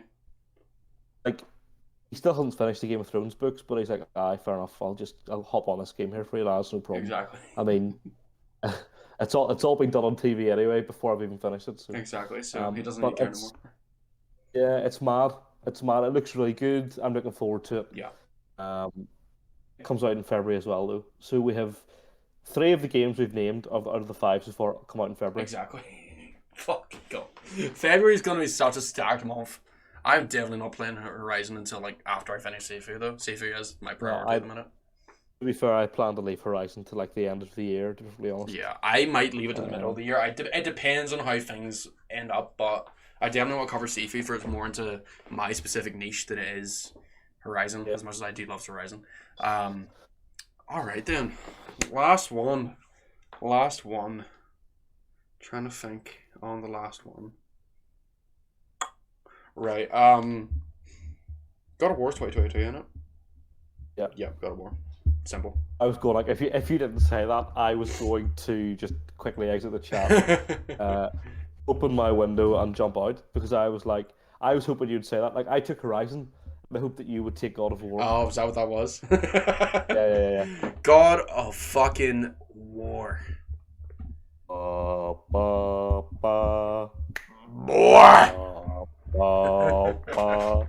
Fuck, I have never been as excited for a game in a long time as I am actually for God of War. I'm not gonna lie. God of War, what they done in 2018 with God of War was absolutely fucking phenomenal, and it looks like they're continuing that with a lot of quality in God of War Ragnarok. It does look so good. What I really can't wait to see, right? So do you know we'll have the Leviathan Axe and spoiler for God of War, the Blades of Chaos. Chaos, yeah. I can't wait to see what other weapons they give Kratos, because this was a big thing in the other games. Like Kratos never just used the Blades Chaos. He used like the Herculean fists. Herculean fists. Yeah, that's the one thing that always comes to mind. But I just would love to see what famous Norse weapons they can have him hold. I don't think we should be able to use like Mjolnir in open combat like other games have you do. No way. No. Assassin's Creed's a great franchise. But Assassin's Creed is a great franchise. Assassin's Creed is a great franchise. But I do think, like, I think a very cool moment will be, since mythologically Thor's hammer isn't like bound to him, it's just insanely fucking heavy. I'd love to see a part where Thor basically gets hit by Kratos, drops the hammer, and Kratos just in his Spartan rage just literally just picks the hammer up. No flipping belt needed, no gauntlets needed. He just picks up the belt or picks up the hammer and bashes Thor with it. Do you know what I would love even more than that? What? Atreus to pick up the hammer. In a fit of like rage. Oh! Kratos gets murked, right? You think Thor's got the upper hand, and then Loki does his thing, and then is able to lift the hammer. And it's like this massive, like, oh my friggin' days. Atreus is a nut. And it's just like, it's gonna be nuts. So, fuck, that's such a good idea. Oh my god. Oh, that throws mine out of the water. Sony Santa Monica Studios, I'm free and available if you're for scriptwriter. Fuck it. The thing, so I was just thinking there about the games I played last year, right? Yeah. And last year, for the first time, I played Horizon, both the Last of Us games and God of War, right? So quite an impressive year for me in terms of games I played. It is, yeah. Right? God of War was semi-open world so perfectly it hurts my soul. You're right. You are right. It was when I first started playing the game, I did not realize how much exploration there was. Mm-hmm. It's insane how well they did that. So good. It's amazing. The progression that you take as your characters and the returning to other areas, the alternate ways of going through, the replayability once you have like all of the tools.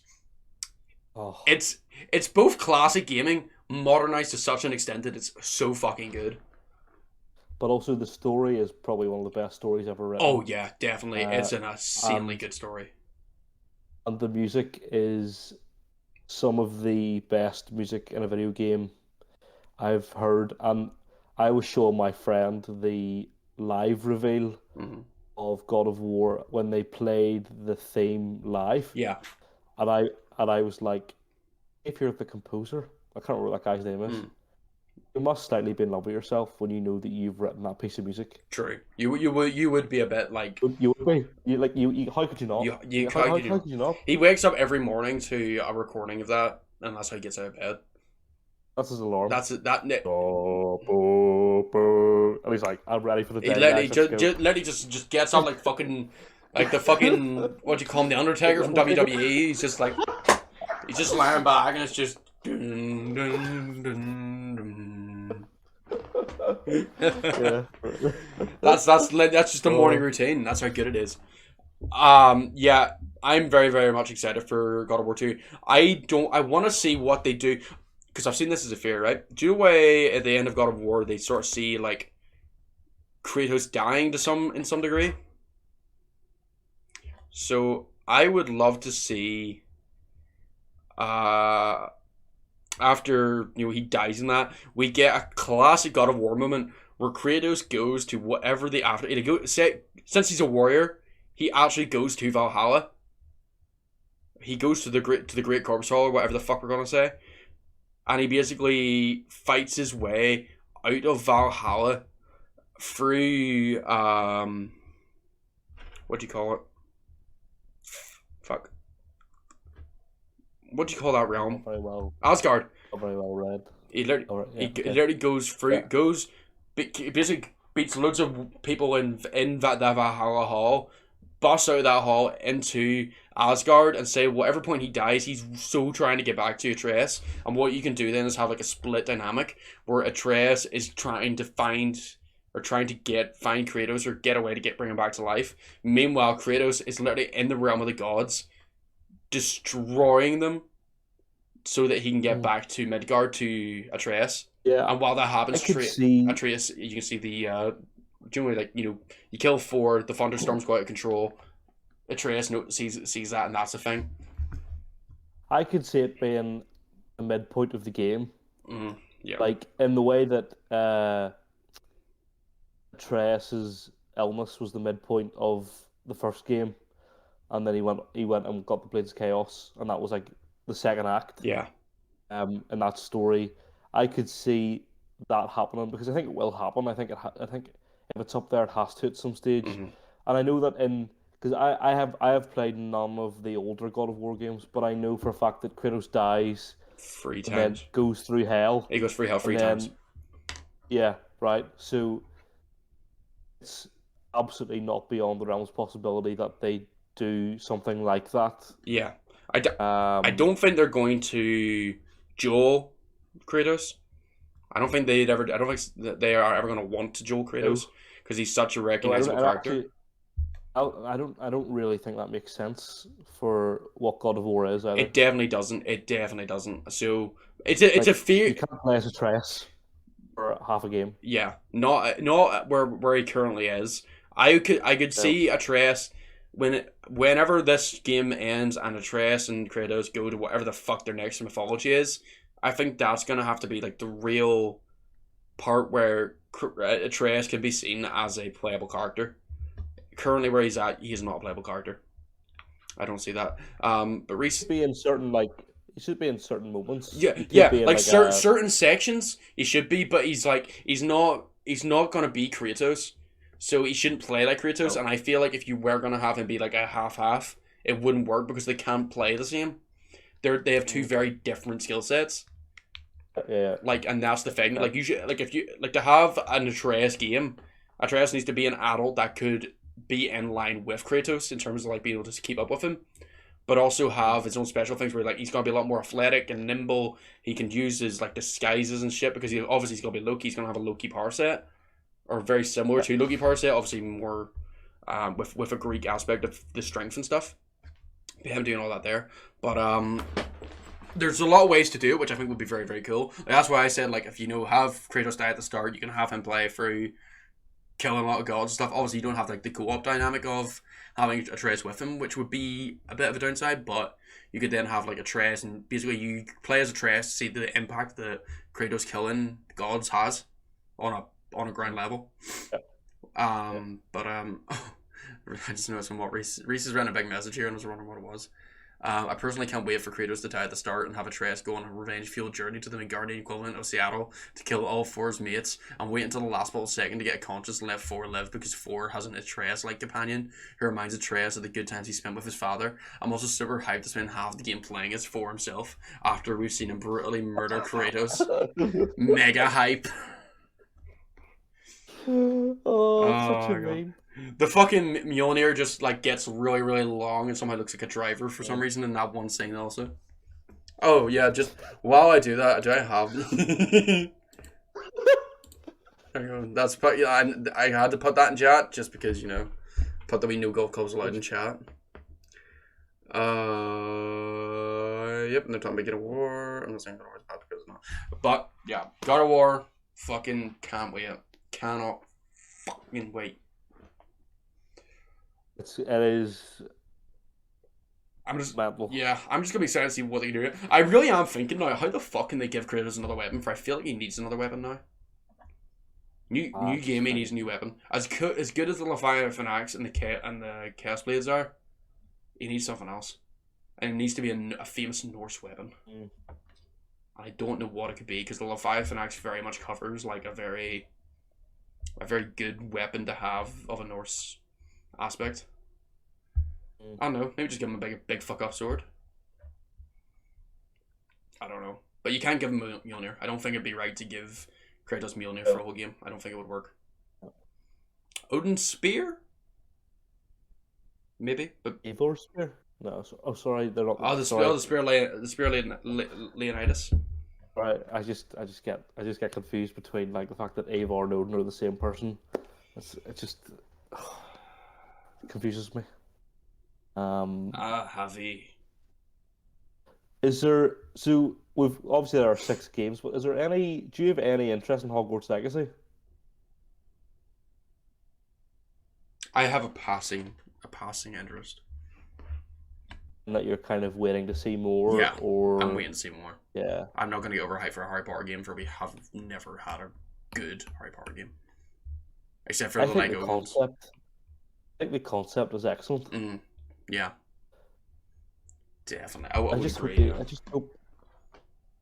It's just like there's a lot of emotional baggage that comes with that world. True. You gotta make sure you do that right. You know, there's a lot to fill there. You really gotta.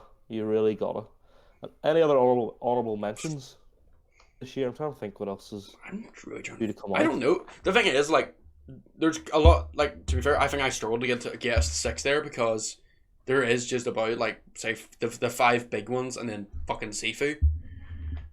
As like games I know that are coming out in 2022. Yeah, I think the first Nintendo Direct of this year is going to be very interesting. I would agree. Because Nintendo have no AAA games lined up apart from the new Pokemon game that comes out at the end of January, and then Zelda at some stage. There's no new Mario game scheduled. There's no. I think Splatoon, the new Splatoon games you'd come out. I've never played Splatoon, so I don't really care. But I wonder, is this going to be all hands on Zelda year for Nintendo? Because I think it'd be great to see a full all hands on Zelda year. Very much for what for having Breath of the Wild come out and stuff. Anniversary, like. Yeah. We never got anything for the anniversary. The Zelda anniversary. We never got anything for that. That feels like set up to have 2022 be a Zelda year. Feels that way. We got Skyward Sword HD, but yeah, I don't know. It's an interesting one. Nintendo haven't released a mainline Mario game since Odyssey. It was 3D World afterwards. I can't remember. There's Bowser's Fury, like a DLC package for 3D World on the Switch. Oh, right, okay. But I'm pretty sure that was a Wii U game to begin with. Yeah, they got brought over.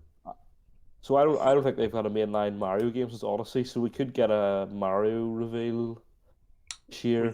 We could. But I not that it's going to be a quiet year for Nintendo, but I think compared to what we're going to see on other platforms, yeah, comparatively, it is going to be very small. I mean, it looks like PlayStation are going to have a big year, in terms of exclusives. Yeah. Horizon and God of War, two of their biggest IPs. Yeah. And they're both coming out this year. Exactly. So it's going to be a stacked year for them, like. And then next year we're going to go to have Spider-Man 2, which is going to be great. Yeah. That's 2023 though. I'm not well versed, so people in the chat can let me know. Xbox, when are we expecting? Has there been any date released for Fable? Fable, yeah, that's right. And are there any big exclusives coming to Xbox this year? Well, they do. I'm looking up to see games in 2022 to see what's up.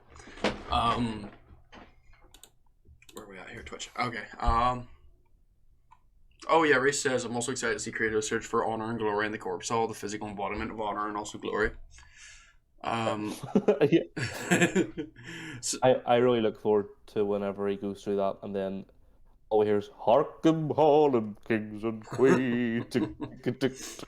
I can't wait to see him also fight a Greek eagle-bearing Misfios and have her explain to him what Malaka means, because he obviously doesn't know. What do you mean her? Do you mean him?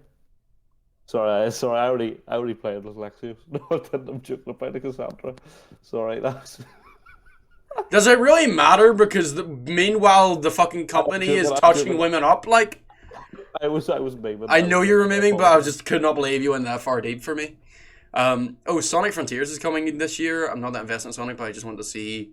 Sonic Breath of the Wild. What? Sonic Breath of the Wild's coming out this year. That's mad. Oh, you gotta love it. I haven't used Botbot Elk this time, so I don't actually have many thoughts on it. Joe, you're pretty confused, my man. I don't think he is, though. Stalker 2 is an Xbox exclusive coming in April. Stalker 2? Never heard of that. Who said I was confused? Elk. Said you were confused. What? I don't know. About Sonic Breath of the Wild? Legend of Sonic Breath of the Wild? Legend of Sonic Breath of the Wild. Love it. So, okay. That's basically what it is. I've got games in 2022. So we have... Yeah, go hit me. So we've... Oh, yeah. Hit me, baby, one more time. So we have Elden Ring, Horizon Forbidden West, Dying Light 2. That's a game I forgot about. But I'm actually... No interest. What? I've got no interest in that person. I don't have a lot of interest, but I do think I'll give it a shot just to see what it's like, because I did play the original. Thought it pretty good. Starfield. Bethesda. Joe, I don't think I've played... Like, I've never played Skyrim or any of the Fallout games. So I've never played like a Bethesda game apart from Deathloop, which barely counts because it was done by Arcane. Mm-hmm. Damn. Jeez. So I don't care. True. Like, whenever the Xbox bought them, I honestly just shrugged my shoulders. Yeah.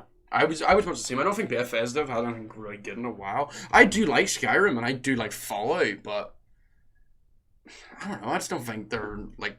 I don't think they're it anymore. You know.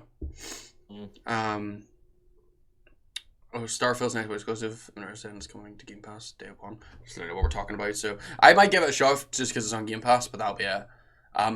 Starfield's coming to Game Pass day one. Yeah. Oh my days, that's nuts. That is mad. That is mad to me. It is. It's absolutely ridiculous. Elk says he's confused now. Sorry, Joe.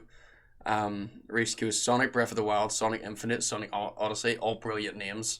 And he's not wrong. They are all brilliant names. Really, really looking forward to those.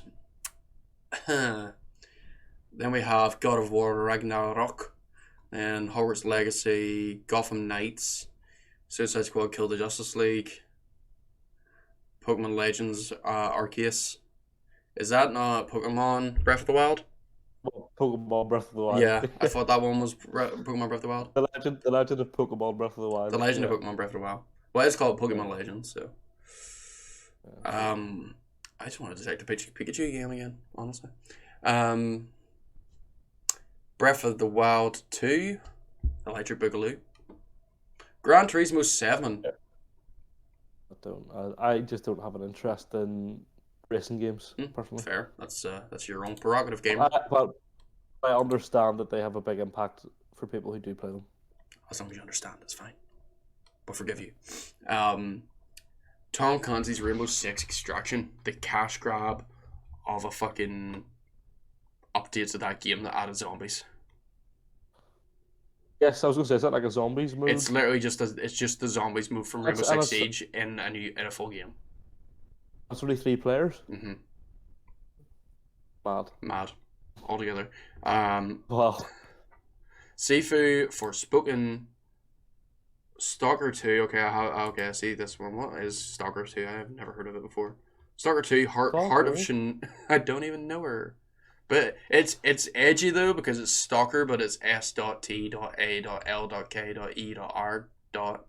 Oh, right, that is edgy. Yeah. Yeah. Stalker 2, Heart of Chernobyl is an upcoming first-person shooter game developed and published by GSC Game World. Set released for Microsoft Windows and Xbox Series X in April 2022.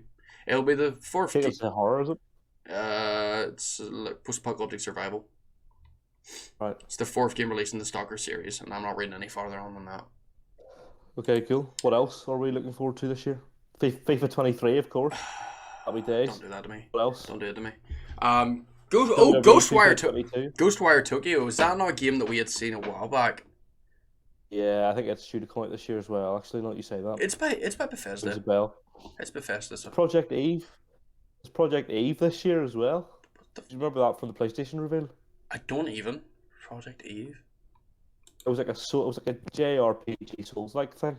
Oh. Could be cool. Tiny Tina's Wonderlands. So it's off of Borderlands. Redfall. That's by Arcane Studios. Oh, wow. Arcane coming on with 2 games in 2 years. I don't know. What are they playing? 2 games in a year, sir. Yeah. What are they doing? Interesting. Doing bits and pieces, apparently. It doesn't look good. Oh, Lego, the Skywalker Saga. I mean, isn't it supposed to be coming out since like 2020 or something? Yeah, but... I know it's supposed to be coming out for ages. Yeah, but apparently it's not out yet. Apparently it's coming out 2022. But it's been being delayed. It's been delayed a lot, hasn't it? Yeah. Oh, I hope it's good delays though, because it does look good to me. I am actually looking forward to it. I forgot about my most anticipated game of this year. What? Cyberpunk 2077 PS5 edition. Oh, yeah. Totally looking forward to it. It's going to be great. I haven't looked at chat in a while. Yeah, it's going to be great. It's going to be fantastic. Microsoft is amazing. I wouldn't say that. I wonder if Sony will ever do an acquisition move on the same scale as Bethesda. Don't think they need to. They're doing good with what they have. Let's discuss that point, right? Because go for it. Microsoft have bought one company for however much it was. Mm-hmm. Sony currently own or have some sort of deal with Naughty Dog, correct? Yep. Santa Monica, correct? Yep. Housemark. Yep. Blue Point. Who else is in their studios family? Insomniac. Mm-hmm. Yeah. Who else? More. Square Enix have a thing with them, do they not? They have right. Let me just look this up. Who PlayStation Studios? Because this is the thing, right? This is where PlayStation Studios, or PlayStation and Xbox are going different directions, right? Yeah. So PlayStation are going for exclusives. Xbox are going for Game Pass. Yeah. That's kind of their main kind of aim. Yeah. I've just seen the list of the things. This is nuts, right? Picture Studios, Team Asobi here, but the ones behind Astro's Playroom. Yeah. And you have M Studio. I'm pretty sure that was Days Gone, wasn't it? Mm-hmm. Yeah. That was that studio. I think so. Blue Point were the Demon Souls. Mm-hmm. Fire Sprite. What have they done? Fire Sprite, let me see. They probably own so many sub companies as well. That's going to be a long fucking list. Fire Sprite. Based in Liverpool. Liverpool. That's where Jason's from. Just to dox him. Keep going. I'll look up. Yeah. Stuff, mate. Just while you're on that there, Reese goes. I hope Gran Turismo 7 is an open world RPG like every other game next year. Same. Extraction looks bad. It looks fucking awful. Is working on PS5 now, or should I wait until later this year because I want both consoles? Get it whenever you feel like it, bruv. Ghostwire Tokyo as an IP is now owned by Microsoft, by the way. Oh, cool. Halo 6 season, I'm back, says Jason. Oh, Star Wars, hello, I'm here. Star Wars, yeah. Hello, gamer. Maybe wait until Forbidden West is out. Fair. Since this was difficult to get, if you do want it, I just start looking now and get one whenever you're able to find one. Because if you start looking late in the year, probably won't find one until 2023. Fire Sprite is a studio that Sony owns. Yep, we're talking about it. Yeah, so I've got the rest of them here, Go right? ahead. Gorilla. Yep. Horizon. Yep. Housemark. Yep. Which was Returnal. Insomniac. Yep. And you've got someone called London Studio, which is not like a AAA developer. Yeah. And another one called which is Creative Minds Behind Dreams. I'm not sure what that. Media Molecule they're called. Yeah, Media Molecule. They done like Little Big Planet and Dreams. Have you never played Dreams? Okay. No. Dreams is a game that is not really a game. It's more of a game making tool. It's like, you like Little Big Planet, you can like make levels and share them. Yeah. Dreams is you make a game and you share it. That's pretty cool. It actually is. I really want to get into it, but haven't yet. I might have a project with that in mind, just as a teaser. But that's who they are. Yeah, I completely forgot about those guys. Nice. They're very much like a Interesting. yeah. They're an auxiliary studio basically. Anyway, go on ahead. Naughty Dog. Yeah. Nix's, a Dutch studio. Mm. Not sure what they've done. A small team called Pixelopus. Mm. Polyphony Digital, who are Gran Turismo. Mm-hmm. San Diego Studio, who are MLB, the show. That's the baseball game. Yeah. Santa Monica, Sucker Punch, which is I forgot about them. Yeah, so I could forget about Sucker Punch. And then there's another one. I think maybe that's it actually. So, but you're looking at like if we're talking AAA studios here, technically Bend, Bluepoint, Gorilla, Housemarque, Insomniac, Naughty Dog, the big hitters are Santa Monica and Sucker Punch. Although you could also the other two, so you've got at least 8. Yeah, I would maybe throw Media Molecule in there as well. Honestly. Okay. Not really more at the minute, but for like Little Big Planet and those games like that, they were fucking huge when they first. But it's just like it's like this goes back to like the business model side of things, right? Mm-hmm. Microsoft are their model has worked on people like Tailgate. Mm-hmm. Right? Tailgate has an Xbox Series S, right? Mm-hmm. And Game Pass. So Tailgate will never have to buy an Xbox game in his life. Yeah. Because he'll get everything through Game Pass. Yep. Right? The Xbox Series S is £100 cheaper than the digital PS5. Yeah. Right? But it does not run games to the same doesn't have the same tech that the PS5 has. Yeah. PS5 digital and disc edition have the exact same tech in them, right? Mm. So they're essentially the same console except so mine's a digital edition, yours is a disc edition, right? Yes. Ours are the same consoles, but the difference is there's no disc drive in yours or mine, and there's in yours. Yeah. In the Xbox Series S, their memory and their storage isn't as good as what's in the Xbox Series X, but Tailgate already has a PS5, right? Mm-hmm. He can play big games, go to both consoles on his PS5 and run it at that higher level. But games that are on both that don't require massive output power that the PS5 has, if he can get them for free in Game Pass, he's obviously going to get them for free in Game Pass on a Series S, right? Yeah. So that's where Microsoft have gone with their business model in terms of almost like how do we undercut competition with this Game Pass model. Yeah. The only thing is, see like a Starfield, right? Mm-hmm. Can you imagine if they put, for example, God of War on like PS Now? Let's say there is no equivalent to Game Pass for PlayStation. Yeah. Let's say that was the equivalent. Pretty sure God of War is on PS Now at the minute.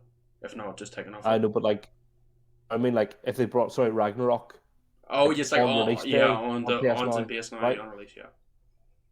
The thing is that you are not making anywhere near the revenue put it in Game Pass as you would by releasing it as like a 6 month before it went on Game Pass, because like there will be, for example, let's go to the God of War example, maybe not a fair comparison with Starfield. I'm not sure that there's the same hype attached to both. Yeah. But then again, I could be wrong. But God of War will sell a lot of copies in its first week. Yeah. Right? Starfield could as well. They could make that revenue. That's revenue they're not going to make through Game Pass because it's too easy to get Game Pass for cheap. Yeah. So, Game Pass is great for a consumer. Yeah. Short term. My big concern is long term. Like smaller studios. Well, if Microsoft are willing to run Xbox at a loss, they're going to have to. Yeah. Because if studios will not receive the same revenue as they would if people were buying the games directly. Yeah. Definitely. That's business models. That's different. That's how business models differ. Yeah. True. The one thing I can see though is the fact if you say like Game Pass is currently like £10 per month, that's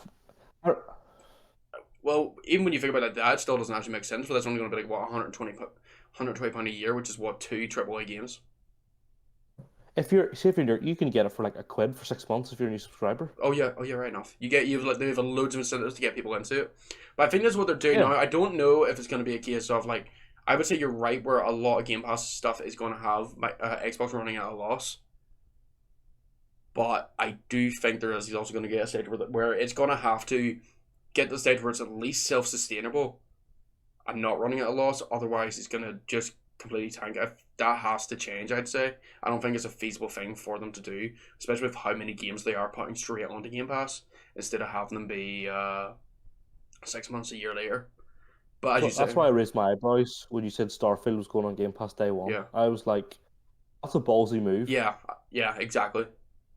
That's a big balls move to put a game of that caliber, it's being hyped up to that level, onto your Game Pass service on day one. Yeah, it's the same with like Horizon like Forza Horizon.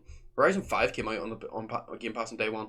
Yeah, and heavily marketed that it was there. So it is too ballsy. It's a very ballsy strategy, and then you have like £1 for 6 months of Game Pass and whatever. Like you can see they are just trying to get as many consumers into it as they can, so that once everything dies down in that sense, they're just gonna have such a sheer amount of people that are still paying these subscriptions, and maybe not all of them are going to be playing games. That it's gonna like even out, have to even out if they want to make a sustainable model. And people will be called out because this is a completely unrelated but actually quite related example where when Spotify were doing the free Google Nests, if you signed up to Premium, I signed up last summer and I still have Spotify Premium. Yeah. Because I was signed up for the free Google Nest. Yeah. So you got your Google Nest. You sort of use Spotify. Yeah, and then I was like, oh well, I've got Spotify for a month, so I might as well use it for a month. And then I liked it. I've just stayed. Yeah, exactly. That's like it's exactly the same way the Game Pass is gonna work. They have incentive to have you get in the door, and then once they have you in the door, you're not gonna want to leave. Basically. But yeah, what the rest of people said here, just to get us caught up again. Do Xbox need to own companies to earn money? They got Bill Gates. You don't understand business, Jason. I'm sorry to tell you, bruv. New Batman is in Liverpool. Nah, psych, it's Liverpool. Liverpool. Batman Liverpool. London Studio is a studio that makes VR games for Sony. There you go. Fake Roblox. Don't know what Fake Roblox is, but yeah, that was Tilgia. He said London Studio is a studio making games.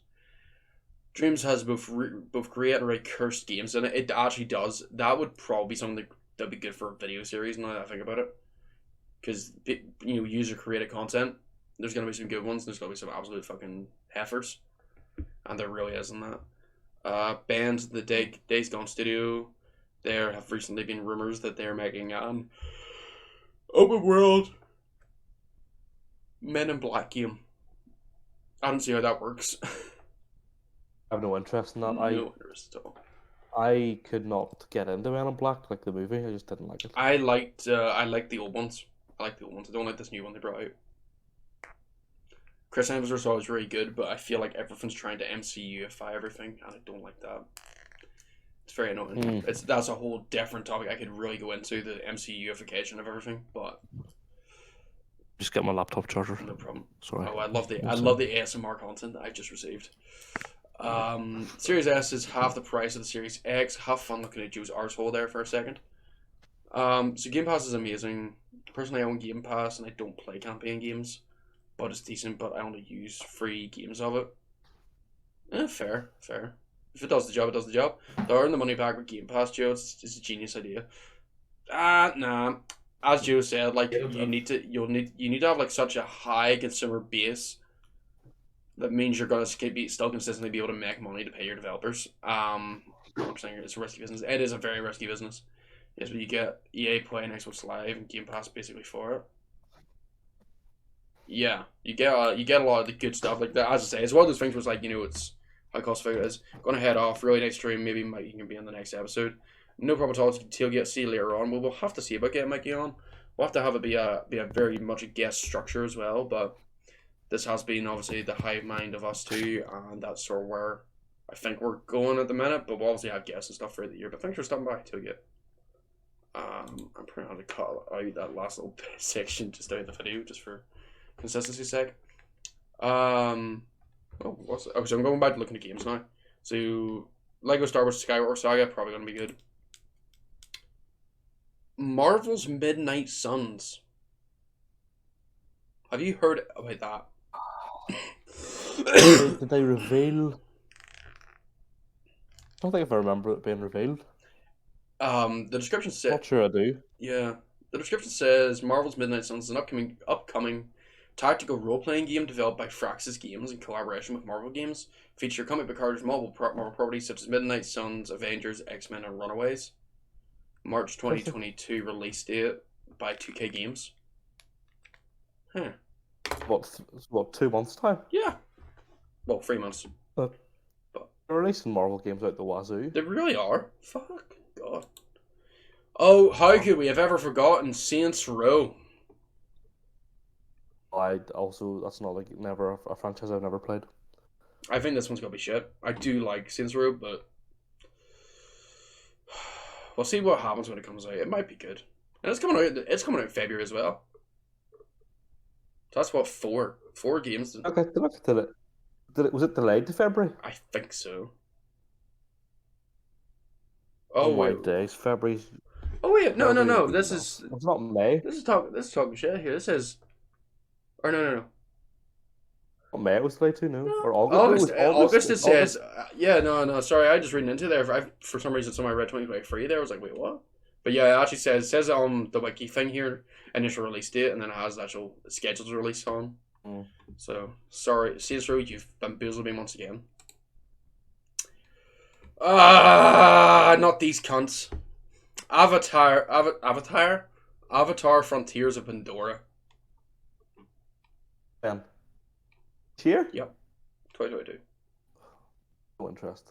Skip. Oh, A Plague Tale Requiem. It's meant to come out in 2022.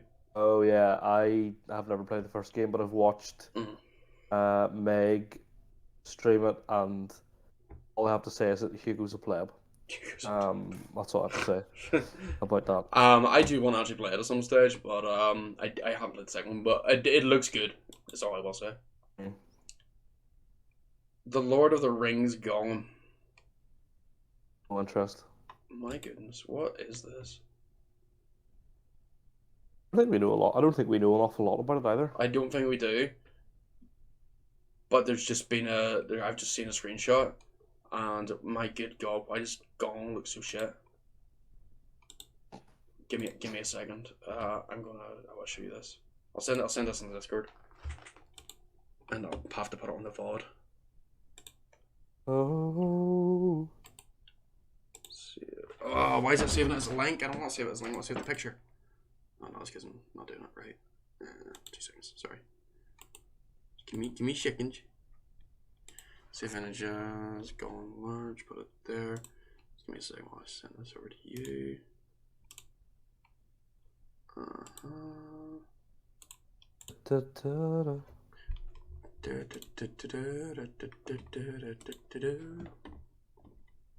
And there you go. This is what Gollum looks like in this new trailer. Fucking googly-eyed looking motherfucker. Oh no. Oh, but like, Gollum isn't a character that you can get wrong. Yeah, but they somehow made it. They made him look like flipping. I don't know what. They made him look like a Disney character. They actually did. Yeah, a fucking Disney character. I don't know what that's meant to be. That's mad. Yeah. So it's apparently following Gollum before the events of Lord of the Rings and The Hobbit. What is gonna be the gameplay there? Gollum's not exactly a big fighting man, like in the Lord of the Rings universe, like, huh? What about tickling? He's gonna go and tickle. Just tickles the enemies. The stealth takedowns are just tickling them. He goes tickle wickle. That's it. Tickle wickle, master. Tickle wickle. Gollum likes tickles. Anyway, Splatoon 3, no interest. Strangers of Paradise Final Fantasy Origin. That I think I actually am going to play, only for the reason that James has made me really, really want to start getting into Final Fantasy. I don't know. I think I'm a basic guy. For me, they just don't do it. You know. Don't do it for you. I feel I feel like I'm the most boring gamer that has ever existed. You're just I do. How much of Mm-hmm. how much of tonight have I been like, I've never played that, I've never played that, I've never played that, True, but I've is never it played because that. you're a basic gamer, or is it because I'm just a chronic gamer? I think it's because I only started properly gaming 2 years ago. I think that is what it is. I think you. I think it's like I'm a late bloomer. what I'm a late a bloomer. late bloomer. That's it. There was like an NSFW like relation. I was gonna make that there too, but I think it's just one of the things where it's like you have to play the top layer before you get really into it. You know, it's like with country music, if you get me. So country music's very, you've got all your all time classics, and you have that. But then the further you go down, you get into like the new gen stuff and the really like niche stuff. It's the best thing. You haven't experienced enough of it to get bored of mainstream shit to go into like the Final Fantasy Origin or anything like that. Stray, the game where you play as a cat. Uh-huh. You play as a cat? You play as a cat. It's called Stray. I think you have to do bits and pieces. You run around as a cat. Is it like Untitled Goose Game, but it's with a cat? Not exactly. I think it's more going to have some story focus, I think. Oh, okay. I don't know, though. Upcoming adventure game developed by Blue 12 Studio and published by Annapurna Interactive, formerly known as HK_Project. The game scheduled for release in early 2022 for Microsoft Windows, PlayStation 4, PlayStation 5. So there you go. I don't know. Oh, It's more of an indie game. I'm sure to pick that up. I might actually, for it doesn't look really chill. The Callisto Project, never heard of it, not even gonna look at it. Survival horror it is, though. Series PUBG Universe? What? PUBG. PUBG Mobile. Oh, it's by the it's by the guy who co-created Dead Space. Okay. So there you go. There we go. Oh yes, I saw Trill. I remember seeing Trill for the Game Awards. There you go. Then Mario and Rabbids Sparks of Hope. Ubisoft game, get out. True. Total War Warhammer 3. Not for me. Oh, Kerbal Space Program 2. Never played Kerbal Space Program.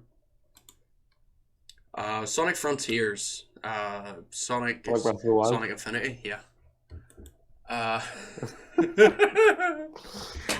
Here, this is a funny parallel I've seen, right? So you know what Halo Infinite's like gonna be like the platform for different campaigns for the next 10 years?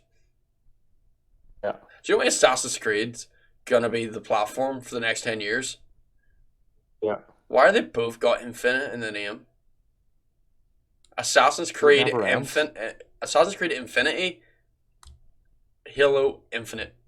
Why has nobody made this connection? It really is bugging me. The pain never ends. The pain never ends. It never does. It's really annoying. Never ending pain. It is an absolute nightmare, and I swear I might just no, that's not good. I might just stub my toe under a nail.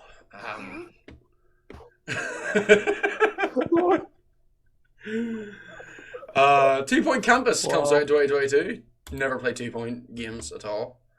The King of Fighters XV. What? That'll be Maximilian Dude. If you know him, he's a big streamer. He'll be all over that. Fair. I don't know him, but fair. Evil Dead the game. Fair. Company of Heroes free. The Triangle Strategy. Square Enix. Oh, that's I think I see a trailer for that. It's very JRPG.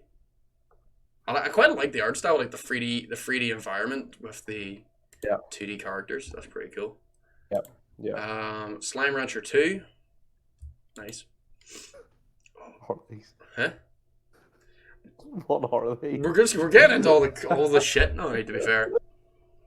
Homeworld 3 is an upcoming real-time strategy video game developed by Blackbird Interactive and published by Gearbox Software. It's scheduled to release in the fourth quarter. It's a multiplayer video game. It doesn't tell me any more than that. Real-time strategy. Life is Strange Remastered Collection. It's coming out in Yeah. the 1st of February. Life is Strange is a game that I feel like I'd be interested to play. I have never motivated myself enough to do it. I've played the original Life is Strange. I don't even think I completed it, honestly.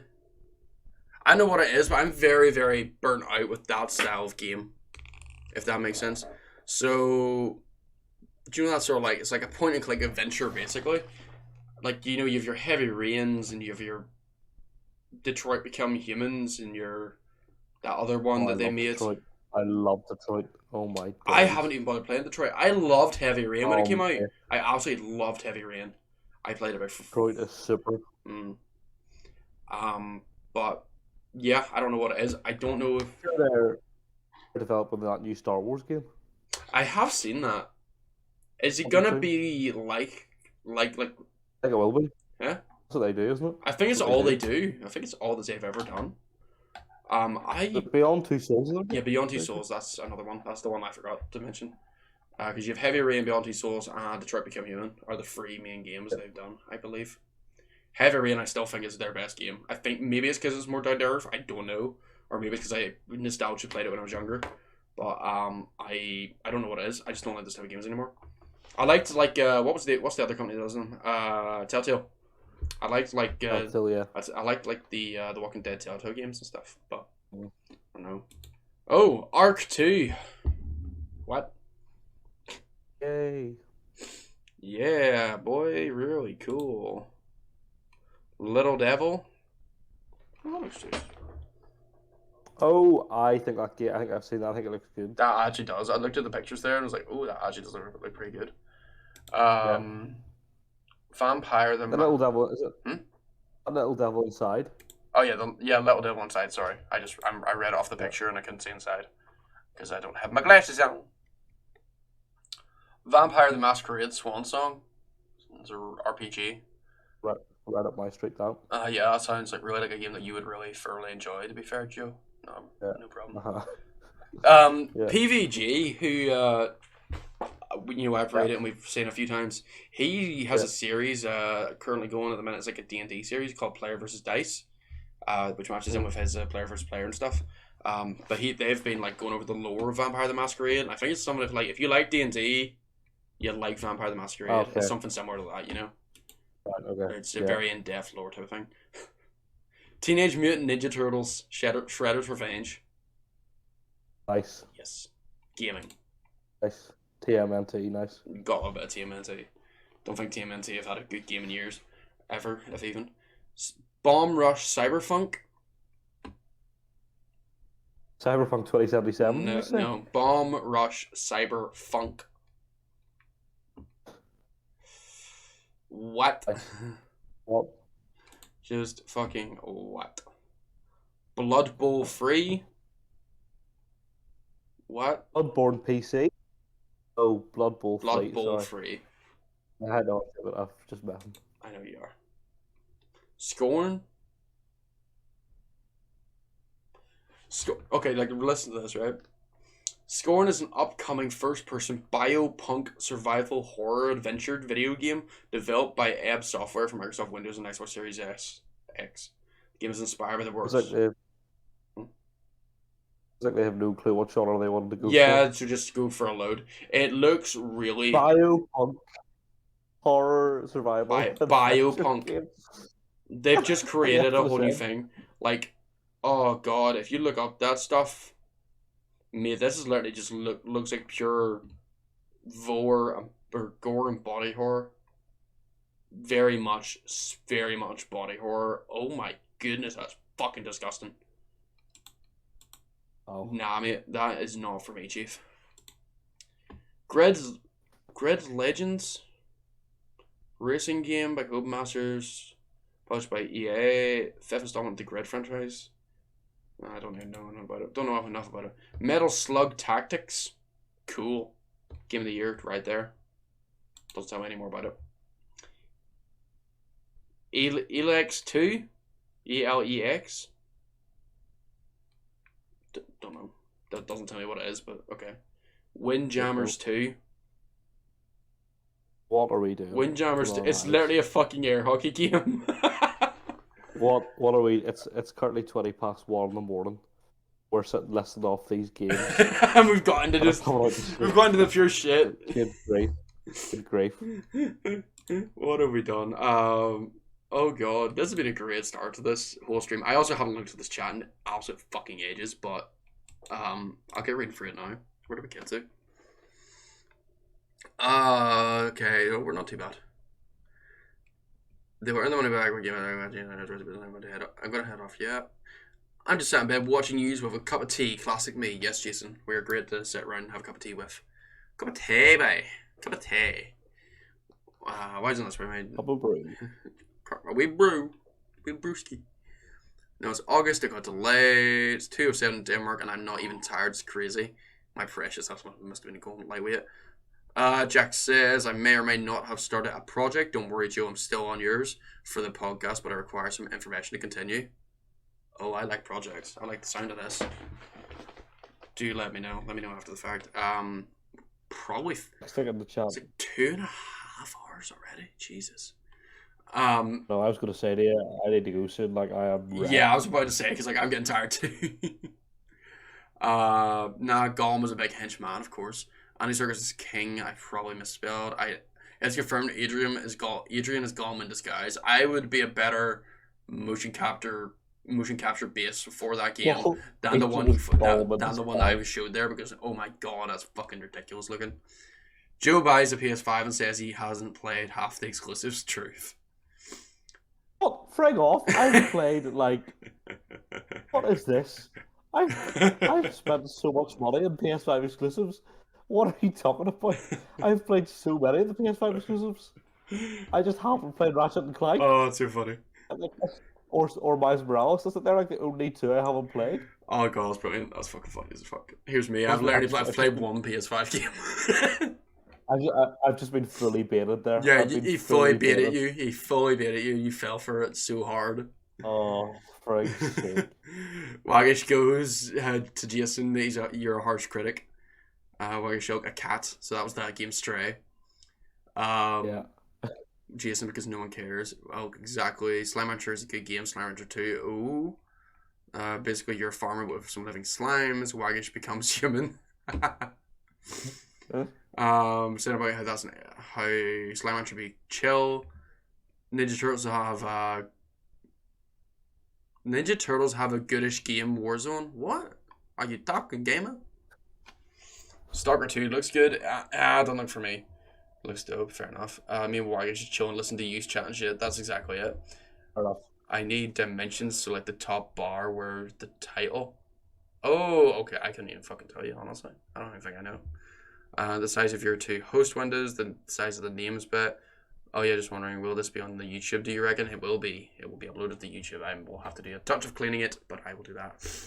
Yeah, Jack, I'll try and sort that stuff out and I'll get that for you. Joe wanted to cry then when you beat him. Warzone, Call of Duty, they added the Ninja Turtle sticks. Do you mean the Cali sticks? Why the fuck do you think the Cali sticks are Ninja Turtles? They're just two fucking pieces of wood. It could have been two drumsticks. Fuck. What? So yeah, let me know after. No problem. I've loads of time to build these. Oh, nae bar, mate. Nae bar. Yes. No. Oh, the size. Even still, they are distinctive weapons for TMNT. But why the fuck are the size from Warzone when you think of Teenage Mutant Ninja Turtles? They're a fucking traditional fucking Chinese weapon. It's been used for years. What the fuck? Teenage Mutant Ninja Turtles invented Chinese weapons. Oh yeah, sorry, they did. Yeah, no, you're right. No, you're right. You're right. They also invented the bow staff and the sword and the nunchuck. Ubisoft. They also invented Ubisoft. They invented Ubisoft. They're part of the problem. Yeah, part of the problem. They go fuck. Bro, they added the Ninja Turtle sticks in Ghost of Tsushima.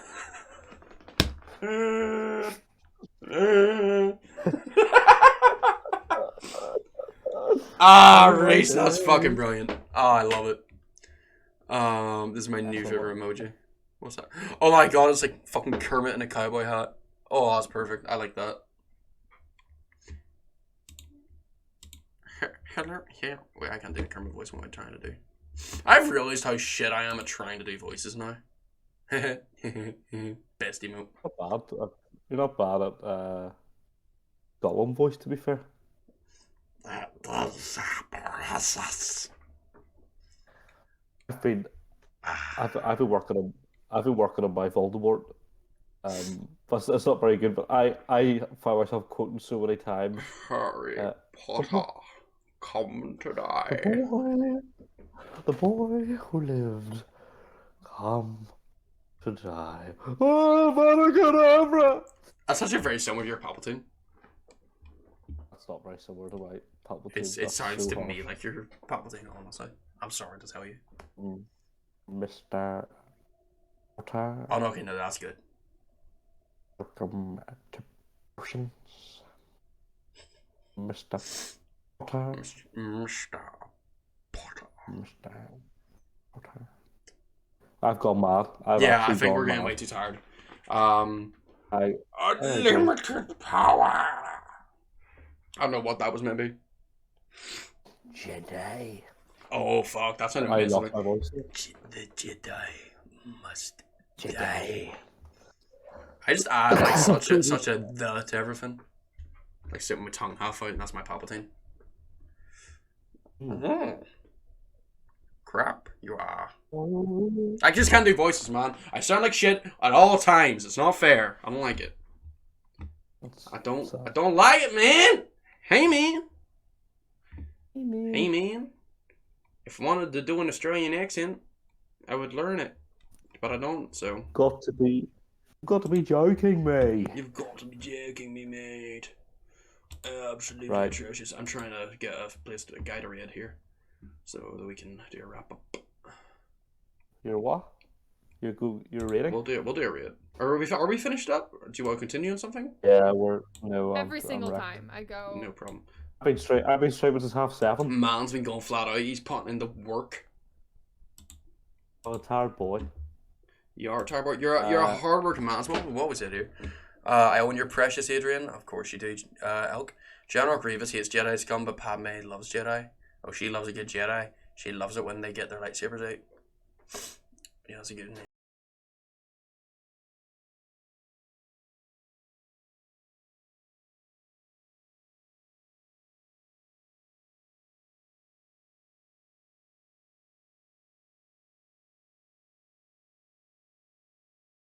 Joke's over. Joke's over. Sorry. Jesus. Love it. Thank you, Anonymous Gamer, for the epic sax guy. That's been great. Elk has more raid ideas. He's got a 5 raids today. Man's an epic Viking raider. He just spreads love. He does. He spreads love and other things. No, the joke she loves meaning Jedi. Oh, I didn't read that. Jason, you dirty Hallion, what are you playing at? I got it, but you didn't. But it's alright, because as Reese says, Joe, you recognise that it is, in fact, about drive and power. Stay hungry, we devour, put in the work, put in the hours, and we take what's ours. Do you have any Black Samoan in your veins? Don't. Your culture's banging with strange? I wouldn't want to insult those communities by claiming that I did. So... Did you change the game? I would have just... So what's your fucking name? Rock hard.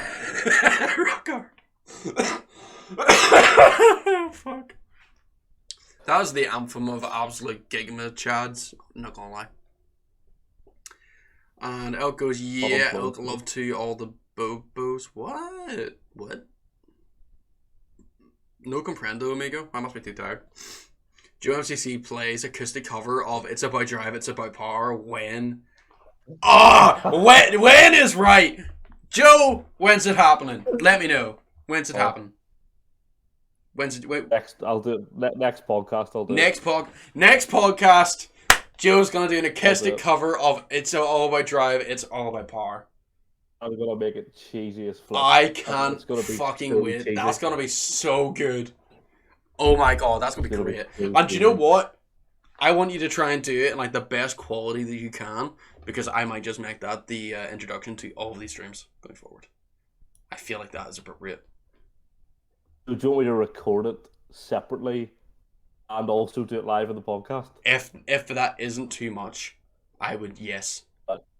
Okay. That will be what the backing track to these streams are. It's just that song. It's like a C, A minor, F progression.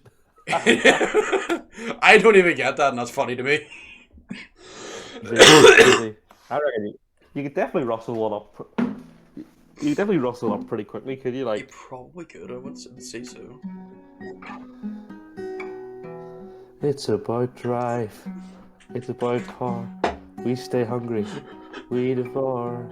Put in the work. Put in the hours, and we take what's ours. Black and small in my veins. What's the next line after that? My culture bagging was strange. My culture bagging was strange. I changed the game. And then I changed the game, so what's my fucking friggin' name? Rock hard. That was fucking amazing though. My good god, how the fuck you turn it into like a Dermot Kennedy special right there? Is that your guy's name? Yeah, or actually it could be, what's my name? The Irish Hive Mind. Ah, there we go. That's it, and that specific hook of the Irish Hive Mind is how we're just going to transition into every stream. That's amazing. That was absolutely perfect. Okay. Oh god. I'll work on it, make it better for future. That was perfect as it was. I'm not going to deny. I thoroughly enjoyed that. That was great though. I fucking swear, I wish I could fucking do that crap. On that note. Yep. I'm tired. On that note, indeed, let me get this raid going and we can fuck off to bed. I'm so tired. It's about drive. It's about power. We stay hungry. We devour. Put in the work.